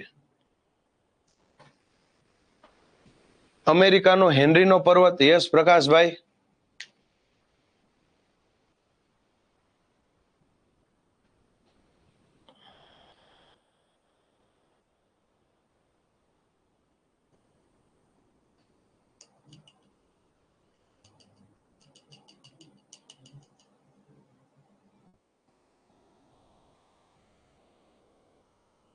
વોલ્કેનો થવાથી ફાયદો થાય. વોલ્કેનો થવાથી એમ પર્વત બને યોગેશભાઈ, અને એ પર્વત ઉપર જ્યારે ઘસારણ થાય તો એના લીધે કાળી જમીન બને. એ રીતનો ફાયદો કહી શકીએ. એ ખડકનો ઉપયોગ આપણે બાંધકામની અંદર લઈ શકીએ. બહુ જ મસ્ત ડ્રો કરીને સમજાવ્યું. આભાર છોટુભાઈ. ઘુમ્મટ આકાર શું કારણથી બને? એનું કોઈ કારણ નથી ચિરાગભાઈ, પણ આકાર ઘુમ્મટ જેવો બને એટલે ઘુમ્મટ આકાર કહેવાય. મહાસાગરમાં પણ થાય દેવરાજસિંહ, પણ મહાસાગરમાં થાય ને તો પછી એ જ્વાળામુખી પ્રસ્ફોટનથી જ મહાસાગરની અંદર થયેલું હોય તો એ પછી એક ટાપુ બની જાય, ચારે બાજુ પાણી હોય તો.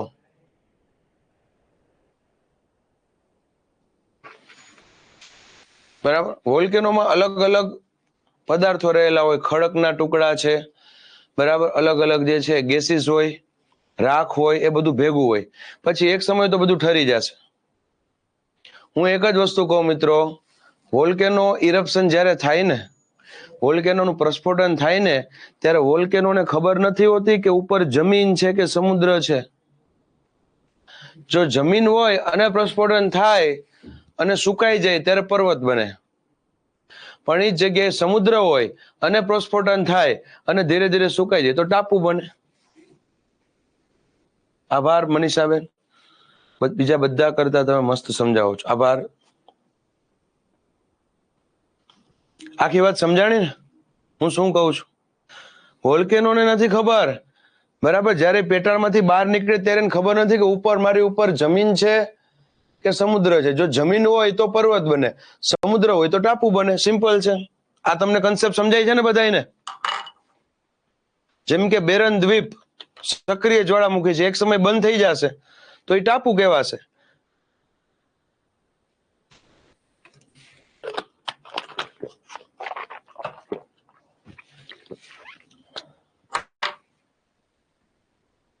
ડન. તો આપણા 4 પર્વતના પ્રકાર પૂરા. હવે લઈ લે ઉચ્ચ પ્રદેશના પ્રકારો.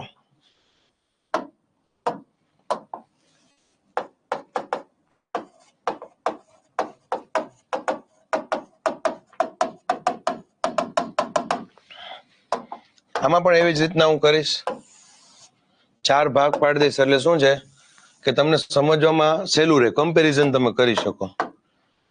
બરાબર. એક પર્વતનો પ્રકાર જે છે, એક ઉચ્ચ પ્રદેશનો પ્રકાર એટલે કે આંતર પર્વતીય ઉચ્ચ પ્રદેશ.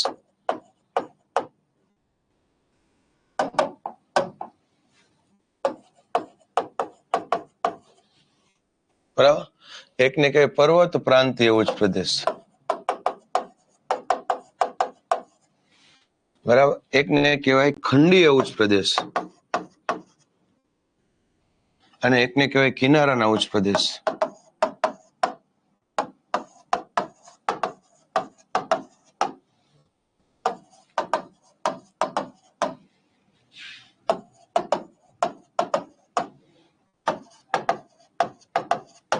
આ 4 ઉચ્ચ પ્રદેશના પ્રકાર આવે. ચાલે ભરતભાઈ. ફિઝિકલમાં તો એનસીઆરટી નો જ કરતા, બાકી જે તમને આવડે છે ને એ ભૂલાઈ જાય, હું કહી દઉં અત્યારથી. બરાબર. આભાર દિવ્યેશભાઈ. એનસીઆરટી માં ખૂબ બધું આપેલું છે, એટલે તમે આ જીસીઆરટી કરો એ બરાબર છે. બરાબર. જીસીઆરટી ના અમુક ડેટા એનસીઆરટી માં છે જ તે. યસ ચાલા.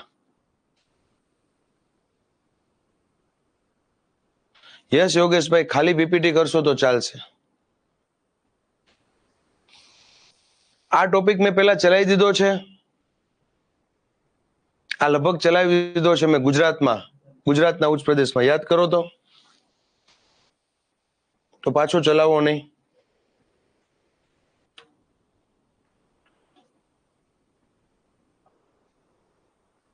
કઈ વાંધો નહીં પ્રકાશભાઈ, થઈ જશે. ઓકે, આ ટોપિક ચાલી ગયો. હું ફટાફટ છતાં હું એકવાર ડ્રો કરી નાખું.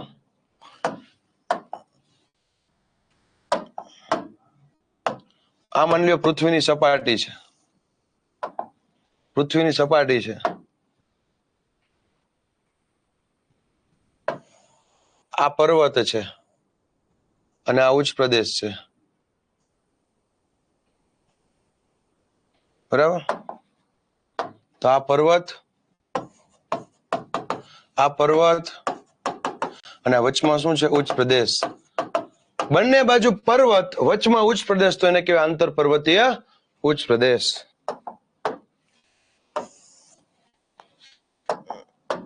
હવે એક બાજુ પર્વત, એક બાજુ આ ઉચ્ચ પ્રદેશ. બરાબર છે.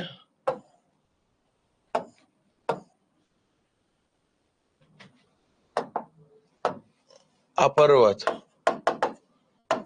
આ ઉચ્ચ પ્રદેશ, અને બીજી બાજુ કા મેદાન હશે આવી રીતનું. આ મેદાન છે.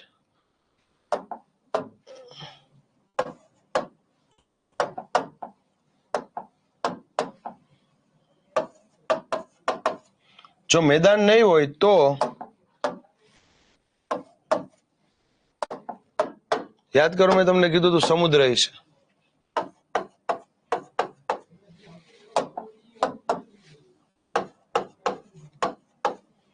આને કે પર્વત પ્રાંતીય ઉચ્ચ પ્રદેશ. બંને બાજુ પર્વત, વચમાં ઉચ્ચ પ્રદેશ, આંતર પર્વતીય. એક બાજુ પર્વત, બીજી બાજુ મેદાન અથવા સમુદ્ર ને વચમાં ઉચ્ચ પ્રદેશ, તો પર્વત પ્રાંતીય. યાદ છે ને? યાદ હોવું જોઈએ.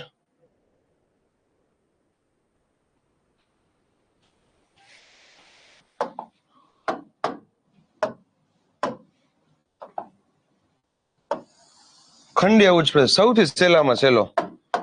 હમણાં ખંડીય પર્વત જોયો ને, એવો જ ઉચ્ચ પ્રદેશ. પૃથ્વીના પેટર્નમાં ભૂસંચલનની પ્રક્રિયા થાય અને બહાર નીકળે, એને ખંડીય ઉચ્ચ પ્રદેશ કહેવાય. ખંડીય ઉચ્ચ પ્રદેશ કહેવાય. રેડી? હવે કિનારાના ઉચ્ચ પ્રદેશ. એમાં પાછા 2 ભાગ પડશે.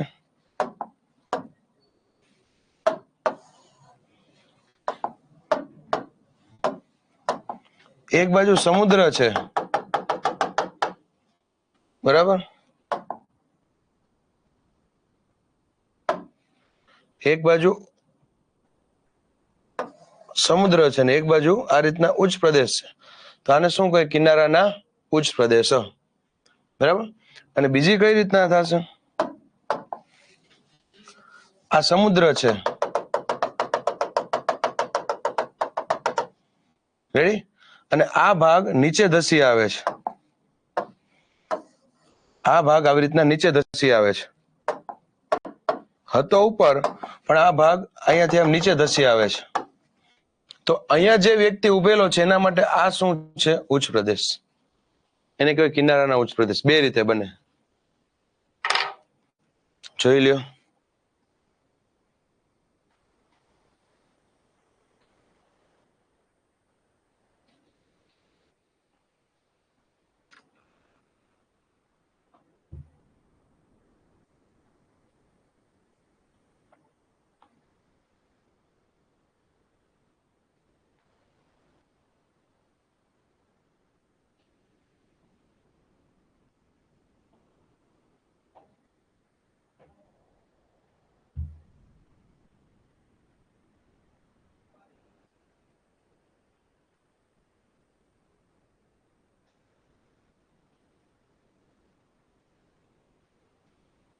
ડન છે? ચલો, તો પેલા આપણે પર્વતના પ્રકાર જોયા, પછી આપણે ઉચ્ચ પ્રદેશના પ્રકાર જોયા, અને હવે છેલ્લે મેદાનના પ્રકાર. જો કે આ મેદાનના પ્રકારે મેં આગળ તમને સમજાવી દીધા હતા. મિત્રો, આપણે ઘણા ફિઝિકલ જીઓગ્રાફીના ટોપિક જ્યારે ભારતની ભૂગોળ સમજાવતા હતા ત્યારે સમજાવ્યા હતા તમને, બરાબર. તો એમાંનો એક આ થશે, રેડી? સર જોરદાર કરાવો છો, જીસીઆરટી માં બધું આ જ રીતના છે એટલે કરવાની જરૂર નથી. યસ રાઠોડભાઈ, બેઠે બેઠું જીસીઆરટી માં જ છે, જોઈ લેવાની છૂટ તમારે. કંઝારિયા ધવલ 3 અને 4 નો સમજાણા. ચલો જોઈ લ્યો ધવલભાઈ, આ 3જા નંબરનું. આ પૃથ્વીની સપાટી છે,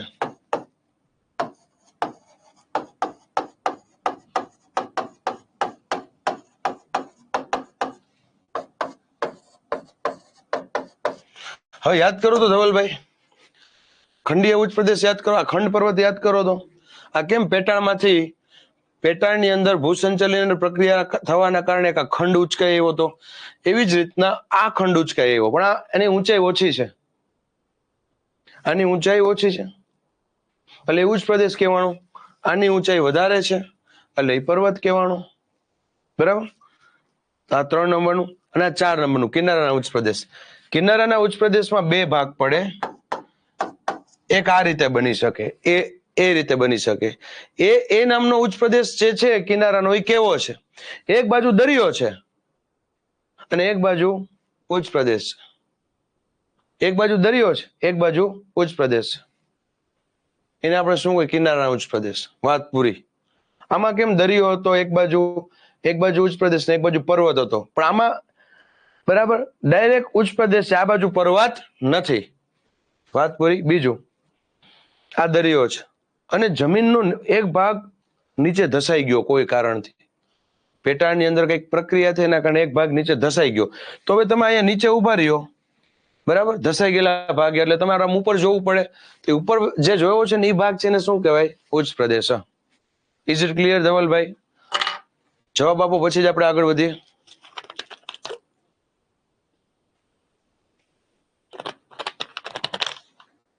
યસ હરેશભાઈ? ઓકે, સમજાઈ ગયું છે. ઓકે ધવલભાઈ, ચલો હવે અહીંયા આવતા રહ્યો. હવે આ આપણે જોયા હતા મેદાનના પ્રકારો, યાદ કરો. 3 પ્રકાર આવે, એક નિક્ષેપણ, એક ઘસારા અને કિનારા. ચલો આ તમને આવડે જ છે, ફટાફટ બોલી દો. હું નથી બોલવાનું, આ તમને આવડે જ છે. નિક્ષેપણના મેદાનો કઈ રીતના બનશે? ફટાફટ જવાબ આપો. નિક્ષેપણના મેદાનો કઈ રીતના બનશે? ફટાફટ જવાબ આપો.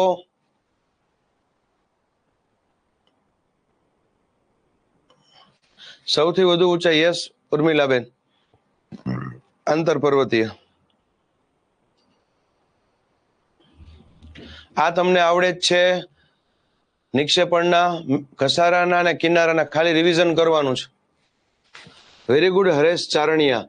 નદીઓના કાંપના નિક્ષેપણથી જે મેદાન બને છે તેને નિક્ષેપણના મેદાન કહેવાય. બરાબર ચારણિયા ભાઈ, વેરી ગુડ. પવન કે પછી વરસાદ, તાપમાન, દબાણ ના લીધે પર્વતો ઘસાય છે અને જે કણ છૂટા પડે છે એના લીધે ઘસારાના મેદાન બને છે. અને સમુદ્ર કિનારે જોવા મળતા મેદાનને શું કહે છે? કિનારાના મેદાન. આપણે આગળ ચલાવ્યું જોઈ લઈ.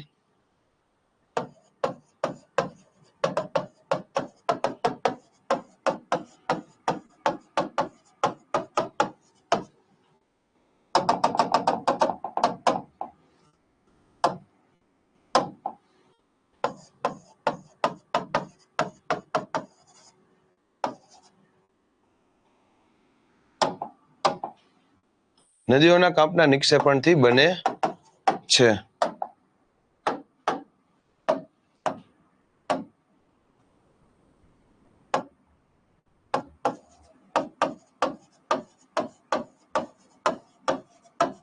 બાહ્ય પરિબળથી ખડકોનું ખવાણ થાય છે.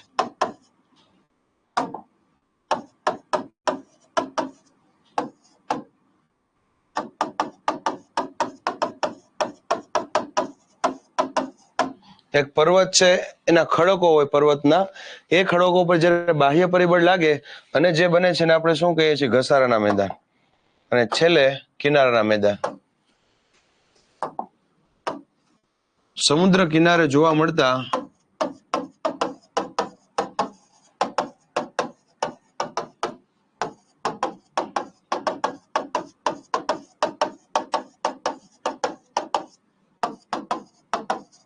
શું કહે છે? કિનારાના મેદાન કહે છે.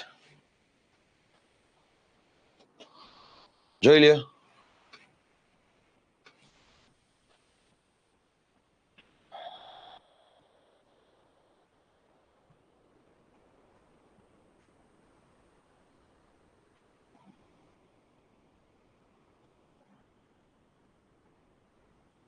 બરાબર છે હરેશભાઈ?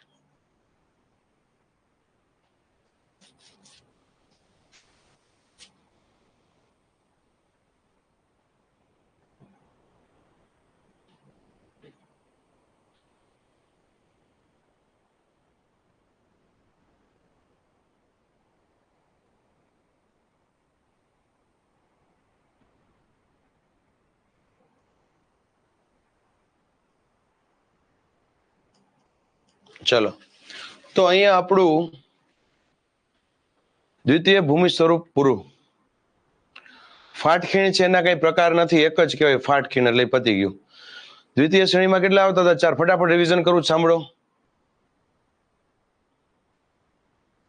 સર ટેટના કોર્સ ઓનલાઈન કરાવજો. Course online? હા મનીષાબેન, ટેટ નો આપણે ઓનલાઈન કોર્સ કરવાના જ છીએ. ઘસારાના મેદાન સમજાવો. સિદ્ધરાજભાઈ ચલો સમજાવી દો. જો આ પૃથ્વીની સપાટી છે સિદ્ધરાજભાઈ, આ પર્વત છે, એટલા ખડકો થયા. એના ઉપર જયારે બાહ્ય પરિબળ લાગે, હવા, વરસાદ, તાપમાન, દબાણ, આ બધાના કારણે કણ છૂટા પડી નીચે ભેગા થાય. બધાના કારણે કણ છૂટા પડી નીચે ભેગા થાય. તો હવે આ જે મેદાન બને એને શું કહે? ઘસારાના મેદાન. સિદ્ધરાજભાઈ જોઈ લ્યો. એક્ઝામ્પલ આપી દઉં? ચલો આપી દઉં વિપુલભાઈ. એક્ઝામ્પલ તરીકે ગંગા યમુના ના મેદાન. રેડી? ઘસારાના મેદાનમાં એક્ઝામ્પલ તરીકે અરવલ્લીની આજુબાજુ જોવા મળતા મેદાન, અરવલ્લી ની ગિરિમાળા ની આજુબાજુના મેદાન. જેમ કે આમાં આપણે એક્ઝામ્પલ આપી શકીએ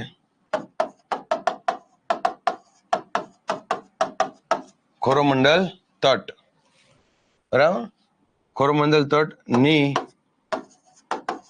આજુબાજુના મેદાન.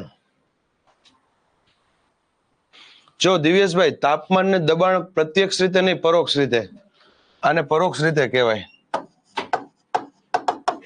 ના પ્રત્યક્ષ રીતે કહેવાય. તાપમાન ને દબાણના લીધે ખડક પોલો બને, ચિરાગ દિવ્યેશભાઈ, બરાબર, ખડક પોલો બને એટલે ફટાફટ શું થશે? ખવાણ થશે.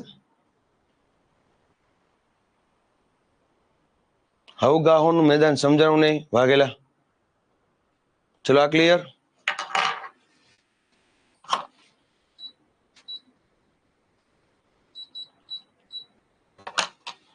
ચલો એના પછીનો આપણો ટોપિક છે જ્વાળામુખી.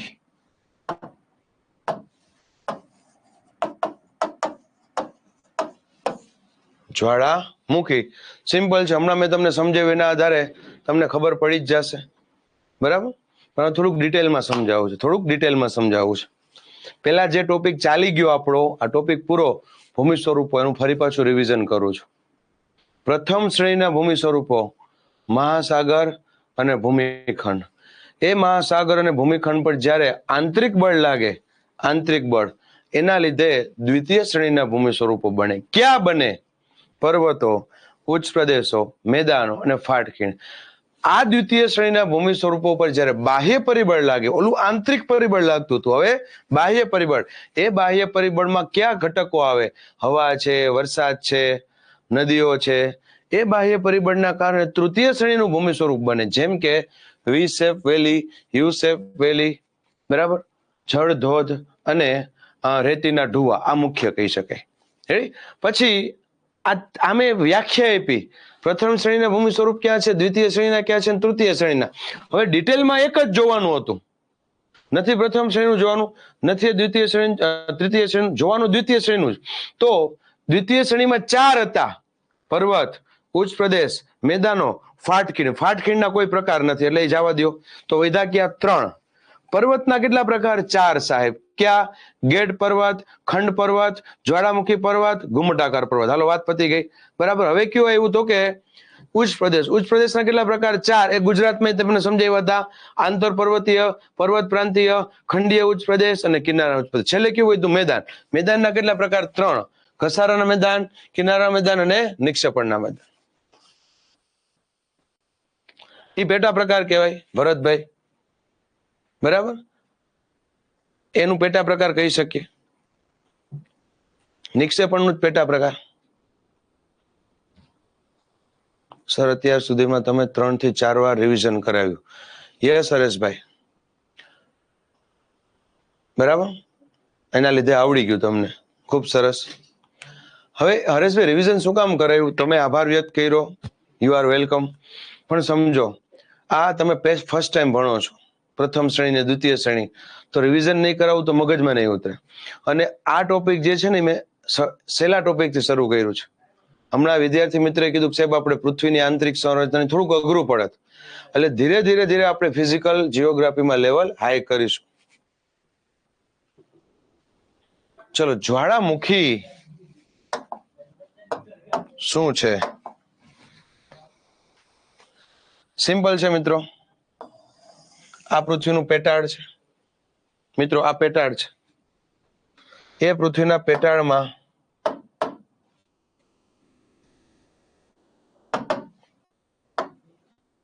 મેઘમાં રહેલો હોય. આ મેઘમાં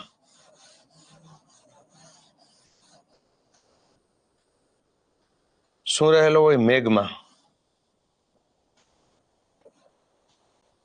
જોઈ લ્યો.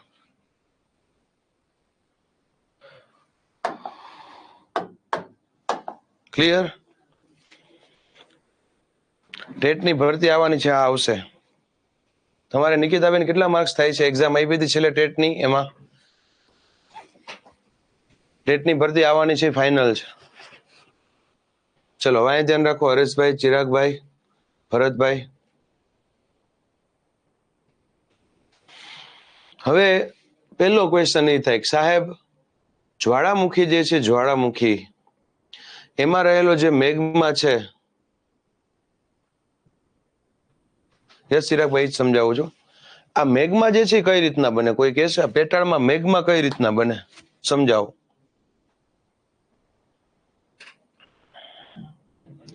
પેટાળની અંદર મેગ્મા કઈ રીતના બનશે? કોઈ કહેશે? મેગ્મા કઈ રીતે બનશે?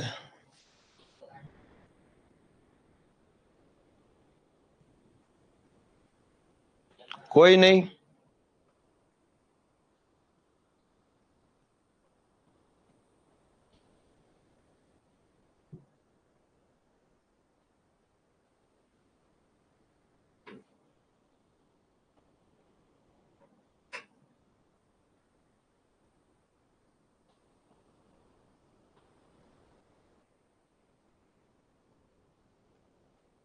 હવે જો સાંભળો મિત્રો, પેટાળની અંદર પેટાળમાં કિરણોત્સર્ગી પદાર્થ આવેલા છે. યસ, હું કહું પછી ખબર પડે. કિરણોત્સર્ગી પદાર્થ આવેલા છે. એ કિરણોત્સર્ગી પદાર્થના લીધે આ ખડકો જે છે ખડકો, એ ખડકો ધીરે ધીરે ધીરે ધીરે કરી અને 100% પીગળી જશે અને મેગ્મામાં કન્વર્ટ થઈ જશે. કિરણોત્સર્ગી પદાર્થ એટલે તમને ખ્યાલ છે યુરેનિયમ છે, થોરિયમ છે, કેમ વિસ્ફોટકમાં આપણે લઈએ છીએ, તો પેટાળની અંદર આ પદાર્થો લહેરા છે. એના લીધે, એ ગરમીના લીધે, એના તાપમાનના લીધે એ આખે આખું કેમાં કન્વર્ટ થઈ જશે? મેગ્મામાં. ગમે એવો ખડક કહી શકે એમાં કન્વર્ટ થઈ જશે મેગ્મામાં. હવે મેગ્મા તો અહીંયા જ છે, તો એ ઉપર કેમ આવે? હવે બીજો પ્રશ્ન.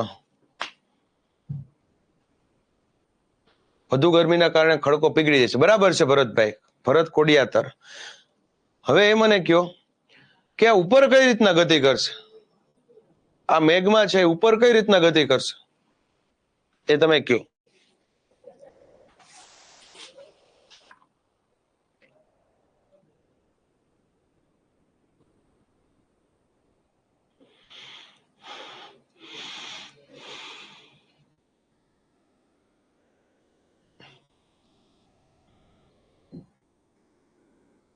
હવે સાંભળો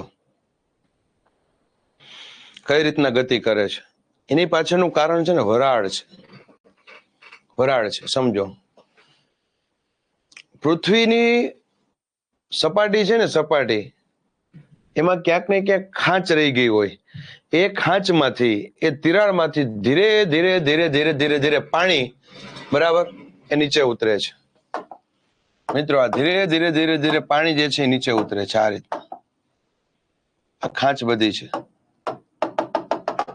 આ પાણી નીચે ઉતરેલું.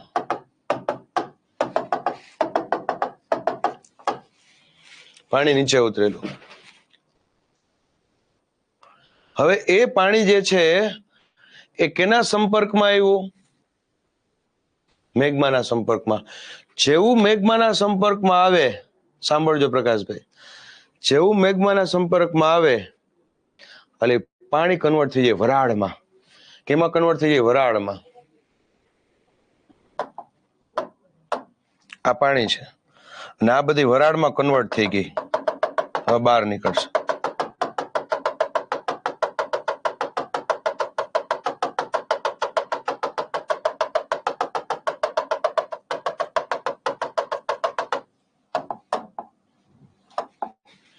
આ પાણી છે એને આ બાજુ ગતિ કરી અને વરાળ જે છે એ ઉપરની બાજુ ગતિ કરે.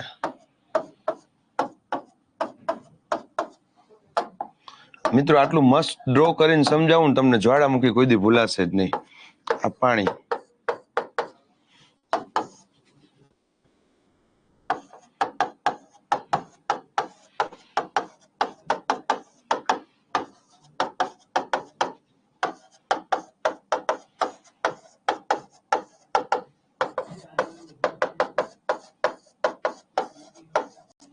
પાણી કેમાં રૂપાંતરિત થયું? વરાળમાં. વરાળમાં રૂપાંતરિત થઈ ગયું. મેઘમાં નીચે ઠંડુ ન પડી જાય. નહીં હરેશભાઈ, મેઘમાં જે છે ને, મેઘમાં બરાબર પેટાળની અંદર એટલી ગરમી છે કે ઠંડુ ન પડે. બરાબર, એટલી હદે તાપમાન છે કે ગરમ, એ ઓલરેડી ખડક હતા એને પીગાડી નાખ્યા છે તો ઠંડુ ન પડે, એટલે ધગધગતું જ રહે, ઉકળતું રહે ફૂલ. બરાબર. હવે અહીંયા શું થશે કે તમને ખબર હોવી જોઈએ કે વરાળ છે ને, વરાળ એ પાણી કરતા 1300 ગણી છે.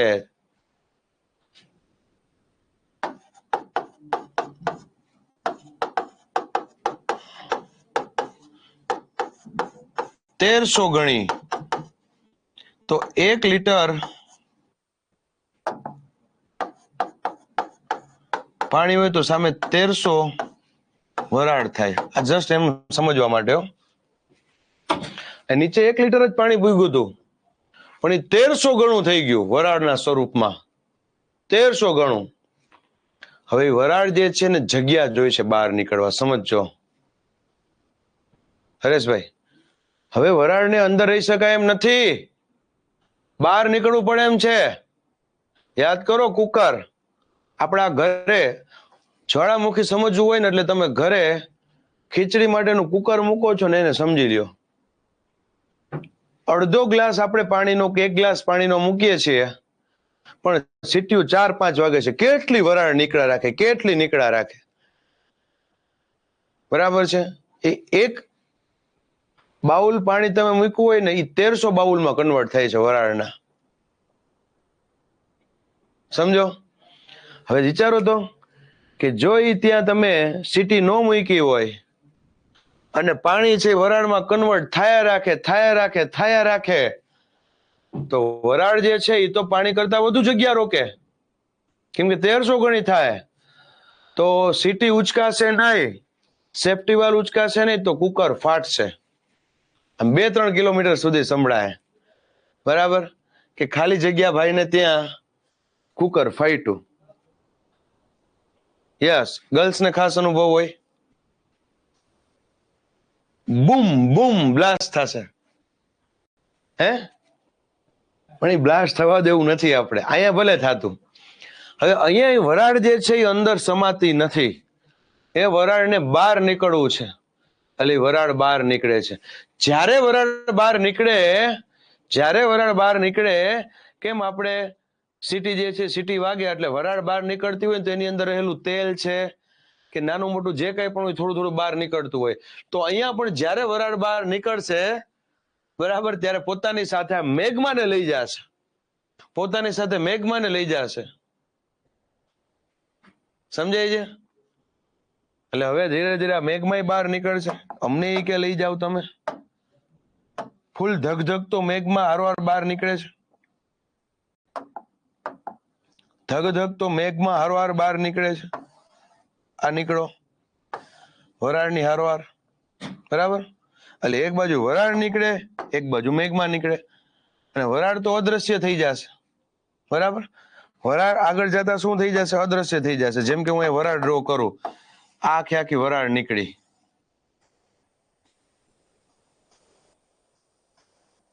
ફૂલ ફોર્સ થી વરાળ નીકળે છે.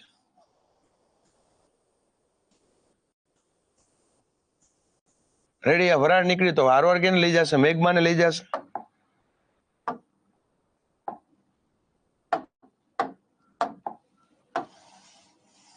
આ મેઘમાં હારવાર બહાર નીકળો, બે હારવાર નીકળ્યા.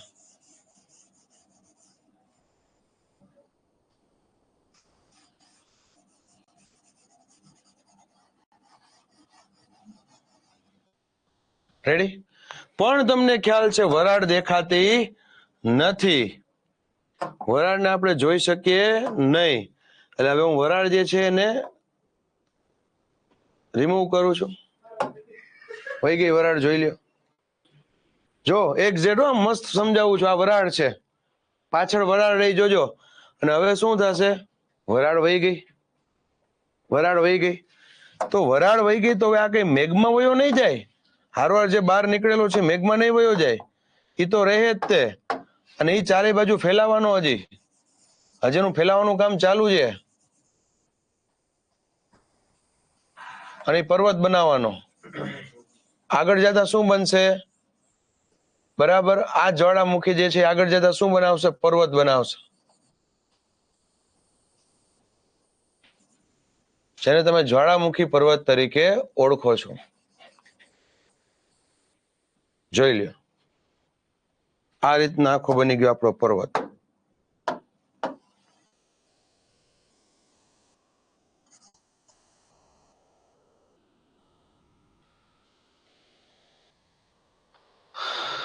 રેડી?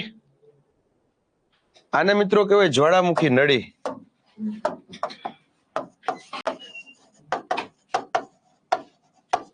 નળી કહેવાય, બરાબર. અને અહીંયા જે આ બનશે ને, આ ઉપરનો ભાગ છે એને જ્વાળામુખ કહેવાય. શું કહેવાય? જ્વાળામુખ કહેવાય. અને ઈ જ્વાળામુખ પર જ્યારે પાણી ભરાય, વરસાદનું પાણી ભરાય, ત્યારે ત્યાં સરોવર બને છે, જેને આપણે કહીએ છીએ જ્વાળામુખ નિર્મિત સરોવર. ક્રેટર લેક ઇંગ્લિશમાં કહેવાય. જેમ કે દૂધિયું, છાશિયું, તેલિયું તળાવ પાવાગઢમાં. પાવાગઢ એટલે જ્વાળામુખી પ્રસ્ફોટન. પછી નીચે આ રીતના આકાર થાય અને ત્યાં પાણી ભરાય વરસાદનું, નાનકડું તળાવ બને છે. જોઈ લ્યો.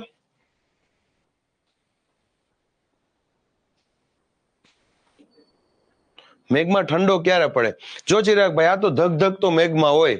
આ તમે અડવા જાઓ એટલે તમારો હાથ જે છે બળી જાય, બળીને ખાખ થઈ જાય, એટલો ગરમ હોય. પણ ધીરે ધીરે ધીરે ધીરે ધીરે એ વાતાવરણના સંપર્કમાં આવે, પવન એના પર લાગે, વરસાદ પડે એટલે ધીરે ધીરે ધીરે ધીરે ઠરવાનું ચાલુ કરે.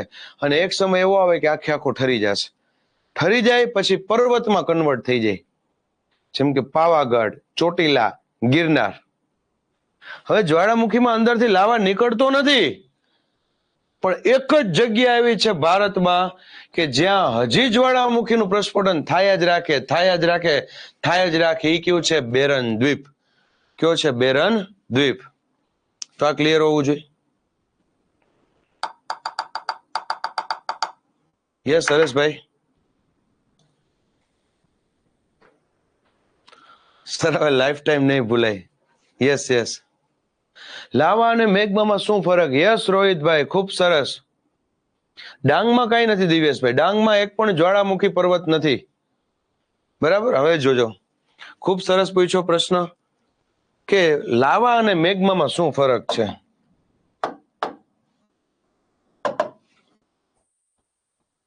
આને લાવા કહેવાય. જ્યારે બહાર નીકળી જાય એને મેગ્મા કહેવાય. સોરી, ઊંધું થઈ ગયું. આને મેગ્મા કહેવાય.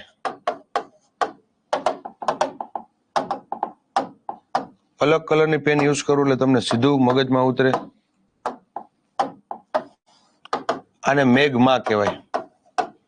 મેઘમાં અંદર પૃથ્વીની સપાટી છે એની અંદર છે ત્યાં સુધીને મેઘમા કહેવાય. જ્યારે બહાર નીકળી જાય અને એ ચારે બાજુ બહાર નીકળી ગયા પછી એને શું કહે? લાવા. અને ચારે બાજુ પથરાઈ જાય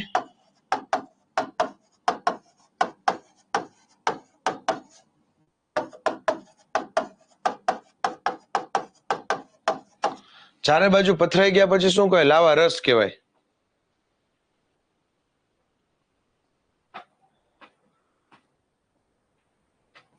ચલો જોઈ લ્યો. આ ક્લિયર?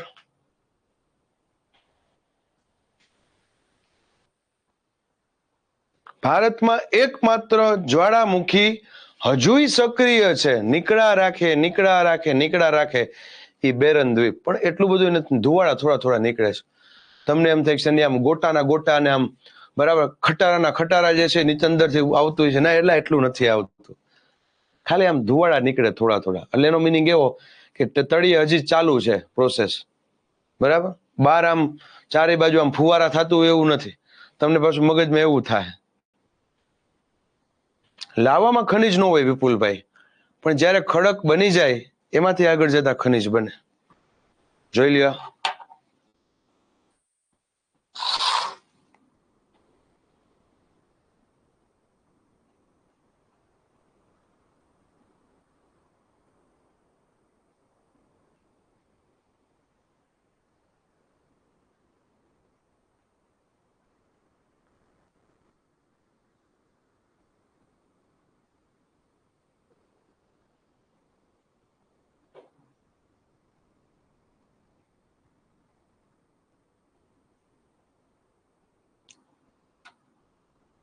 સર ત્યાં કોઈને નુકસાન ન થાય. ધવલભાઈ રહેતા હોય તો 100% નુકસાન થાય, પણ કોઈ રહેતું નથી.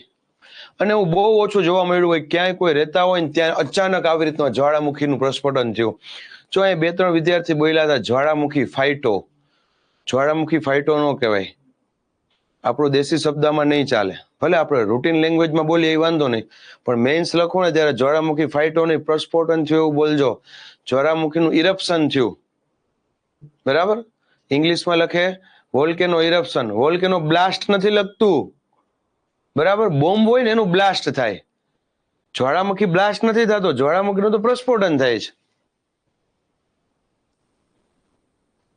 સર ગિરનાર ગયો ત્યારે તો જોવા નહીં મળેલું. અરે દિવ્યેશભાઈ, લાખો વર્ષ પહેલા જ્વાળામુખીનું પ્રસ્ફોટન થયું, હવે તો ઠરી ગયો. એ હવે થોડુંક જોવા મળે જ્વાળામુખી ને, ઠરી ગયો છે. લાખો વર્ષ પહેલા ત્યાં કઈ હતું જ નહીં, જ્વાળામુખીનું પ્રસ્ફોટન થયું, બરાબર. પછી ત્યાં પર્વત બન્યો ગિરનાર. ઠરી જાય એટલે પૂરું.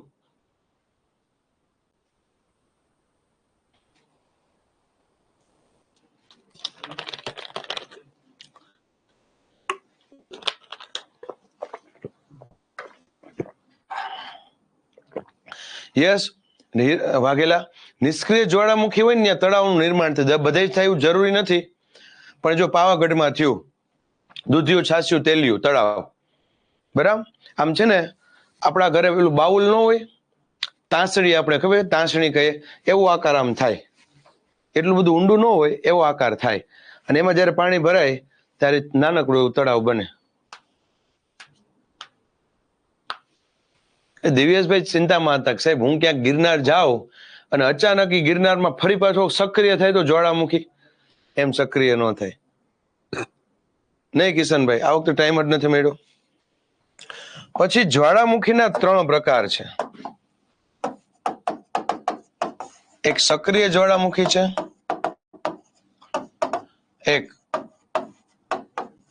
એક સુષુપ્ત જ્વાળામુખી છે, અને એક નિષ્ક્રિય જ્વાળામુખી છે. સક્રિય જ્વાળામુખીનું ભારતમાં એક જ એક્ઝામ્પલ છે, બેરન દ્વીપ, અંદમાન નિકોબારમાં આવે. સુષુપ્ત જ્વાળામુખી છે, એનું હાલ કોઈ ભારતમાં એક્ઝામ્પલ નથી. અમુક બુકમાં નારકોંડમ દ્વીપ લખેલું છે, પણ એની આપણી પુષ્ટિ નથી કરતા, બરાબર. અમુકમાં લખ્યું છે, અમુકમાં નથી લખેલું. નિષ્ક્રિય જ્વાળામુખીના ઘણા બધા એક્ઝામ્પલ છે. ગિરનાર,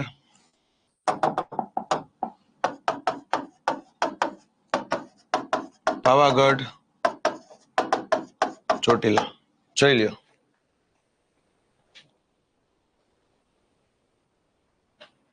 નહીં, કુદરતી રીતે વિપુલભાઈ એક્ઝેક્ટ એવું ન કહી શકે મેગ્નેટ હોઈ શકે. ના, ત્યારે નીરુબેન કોઈ વ્યક્તિ ત્યાં રહેતા નહીં હોય. પ્રસ્ફોટન થયું હોય ને ત્યારે બહુ લાખો વર્ષો પહેલા થયું હોય, ત્યારે પબ્લિક એટલું હતું જ નહીં. એટલે અત્યાર સુધી એવું કઈ સાંભળ્યું નથી આપણે કે જ્વાળામુખી પ્રસ્ફોટનના લીધે આટલા લોકો મૃત્યુ પામ્યા. નેવર. ભારતમાં તો એવું ક્યાંય છે જ નહીં. લાખો વર્ષો પહેલા થયું હોય ત્યારે માણસો એટલા રહેતા ન હોય, છૂટી છવાઈ વસાહત હોય, અને કદાચ ત્યારે મૃત્યુ પામ્યા હોય 1-2, તોય આપણને આઈડિયા નથી, ઓન પેપર બુકમાં નથી લખેલું. ચલો, હવે સક્રિય જ્વાળામુખી એટલે શું? સાવ સહેલું છે. હજુ એમાંથી બરાબર છે લાવા અથવા તો મેઘમાં નીકળવાનું થોડું થોડું ચાલુ હોય, અથવા એ ધુવાળા નીકળતા હોય, એને સક્રિય કહેવાય. હજુ એક્ટિવ છે. નિષ્ક્રિય એટલે શું? બધું નીકળવાનું બંધ થઈ ગયું છે. લાવા મેઘમાં કઈ નીકળતું નથી, ધુવાળા નથી નીકળતા, એક નાનકડી રજાઈ નીચેથી ઉપર નથી નીકળતી, એને નિષ્ક્રિય કહેવાય. જેમ કે ગિરનાર, ચોટીલા, પાવાગઢ નિષ્ક્રિય હોય ત્યાં જ આપણે જઈ શકીએ, સક્રિયમાં જવાય નહીં. અને એક છે સુષુપ્ત. સુષુપ્તનું કામ જોરદાર છે. સુષુપ્ત જ્વાળામુખી એટલે શું રોહિતભાઈ? સક્રિય થયો, નિષ્ક્રિય થઈ ગયો, ફરી પાછો સક્રિય થયો, નિષ્ક્રિય થઈ ગયો, એને સુષુપ્ત જ્વાળામુખી કે. ક્લાસમાં ઘણા છોકરાઓ હોય ને સુષુપ્ત અવસ્થામાં રહેતા હોય, સુઈ જાય, પછી એવું લાગે આપણો ગમતો ટોપિક આવ્યો, ઉઠી જાય, ફરી પાછો સુઈ જાય, ઉઠી જાય, એને સુષુપ્ત કહેવાય. આ ક્લિયર? તો આજે આપણે 2 ટોપિક કરેલા મિત્રો. બંને ટોપિક અગત્યના છે.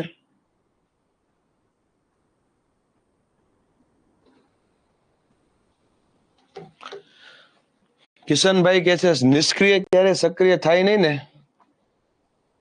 નેવર, હવે નો થાય.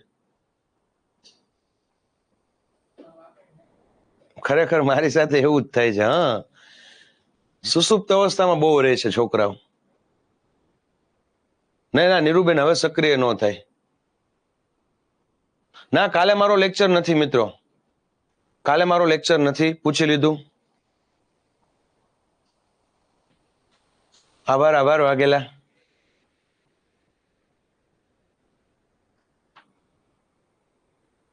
ચલો ક્લિયર. કાલે મારો લેક્ચર નહીં હોય, પૂછી લીધું છે મેં. જય માતાજી. એટલે ચિંતા ન કરતા, પાવાગઢ જાઓ તમે, ગિરનાર જાઓ તો એવું મગજમાં નહીં ન જતા કે કંઈક સક્રિય થાય તો નહીં થાય. તો જ સરકાર જે છે કે જે તે સમયે નક્કી થઈ ગયું હોય કે હવે આ નિષ્ક્રિય છે એટલે હવે વાંધો નહીં. સાપુતારામાં જ્વાળામુખી નથી નીતેશભાઈ. હવે 4-5 દિવસ છે, 4-5 દિવસમાં વરસાદ આવી જાય એટલે ગરમી ઘટી જાય. ના નહીં થાય, ચિંતા ન કરો.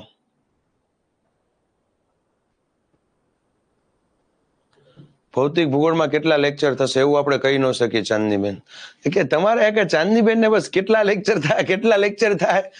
મને યાદ છે તમે ભારતમાં પૂછ્યું હતું કેટલા લેક્ચર થાય, ગુજરાતમાં પૂછ્યું હતું, અને અહીંયા પૂછો છો. લેક્ચર ની શું ચિંતા કરો, ભણો ને. જ્યાં સુધી મોજ આવશે ત્યાં સુધી ભણશું, વ્યવસ્થિત સિલેબસ નો થાય ત્યાં સુધી ભણશું. પ્રકાશભાઈ, આપણા બધા ફેકલ્ટીઓ એનસીઆરટી નો મોટા ભાગનો ડેટા લઈ લે છે, એટલે તમે ન કરશો તો ચાલશે.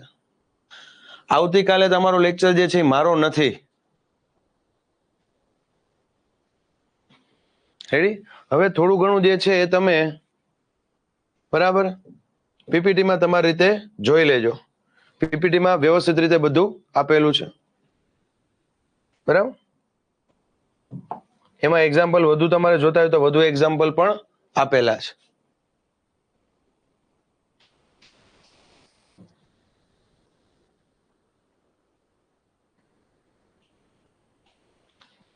ચિરાગભાઈ, જોવું પડશે, મારો લેક્ચર નથી.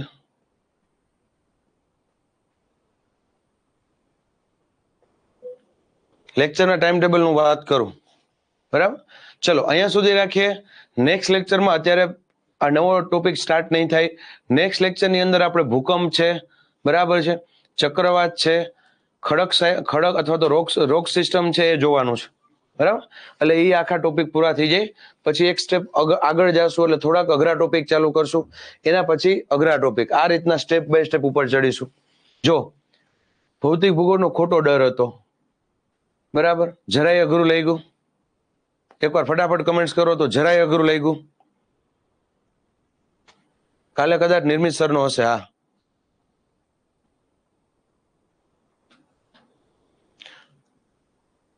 નહીં. જો બધા કહે છે સર અઘરું લાગ્યું નથી, સહેલું છે. બસ તો આ જ રીતના તમે ભણતા રહ્યો. રેડી? ચલો મિત્રો, અહીંયા સુધી રાખીએ. નેક્સ્ટ વીકમાં ફરી પાછા ભેગા થઈશું. જય હિન્દ, જય Bharat. Wish you all the best for reading. ભારતનું ભવિષ્ય છો તમે, ગુજરાતનું ભવિષ્ય છો તમે, બરાબર. અને આવનારા દિવસોની અંદર ખાખીમાં અમે તમને જોઈ એવી શુભેચ્છા સહ ઈશ્વરને પ્રાર્થના. જય હિન્દ, જય ભારત.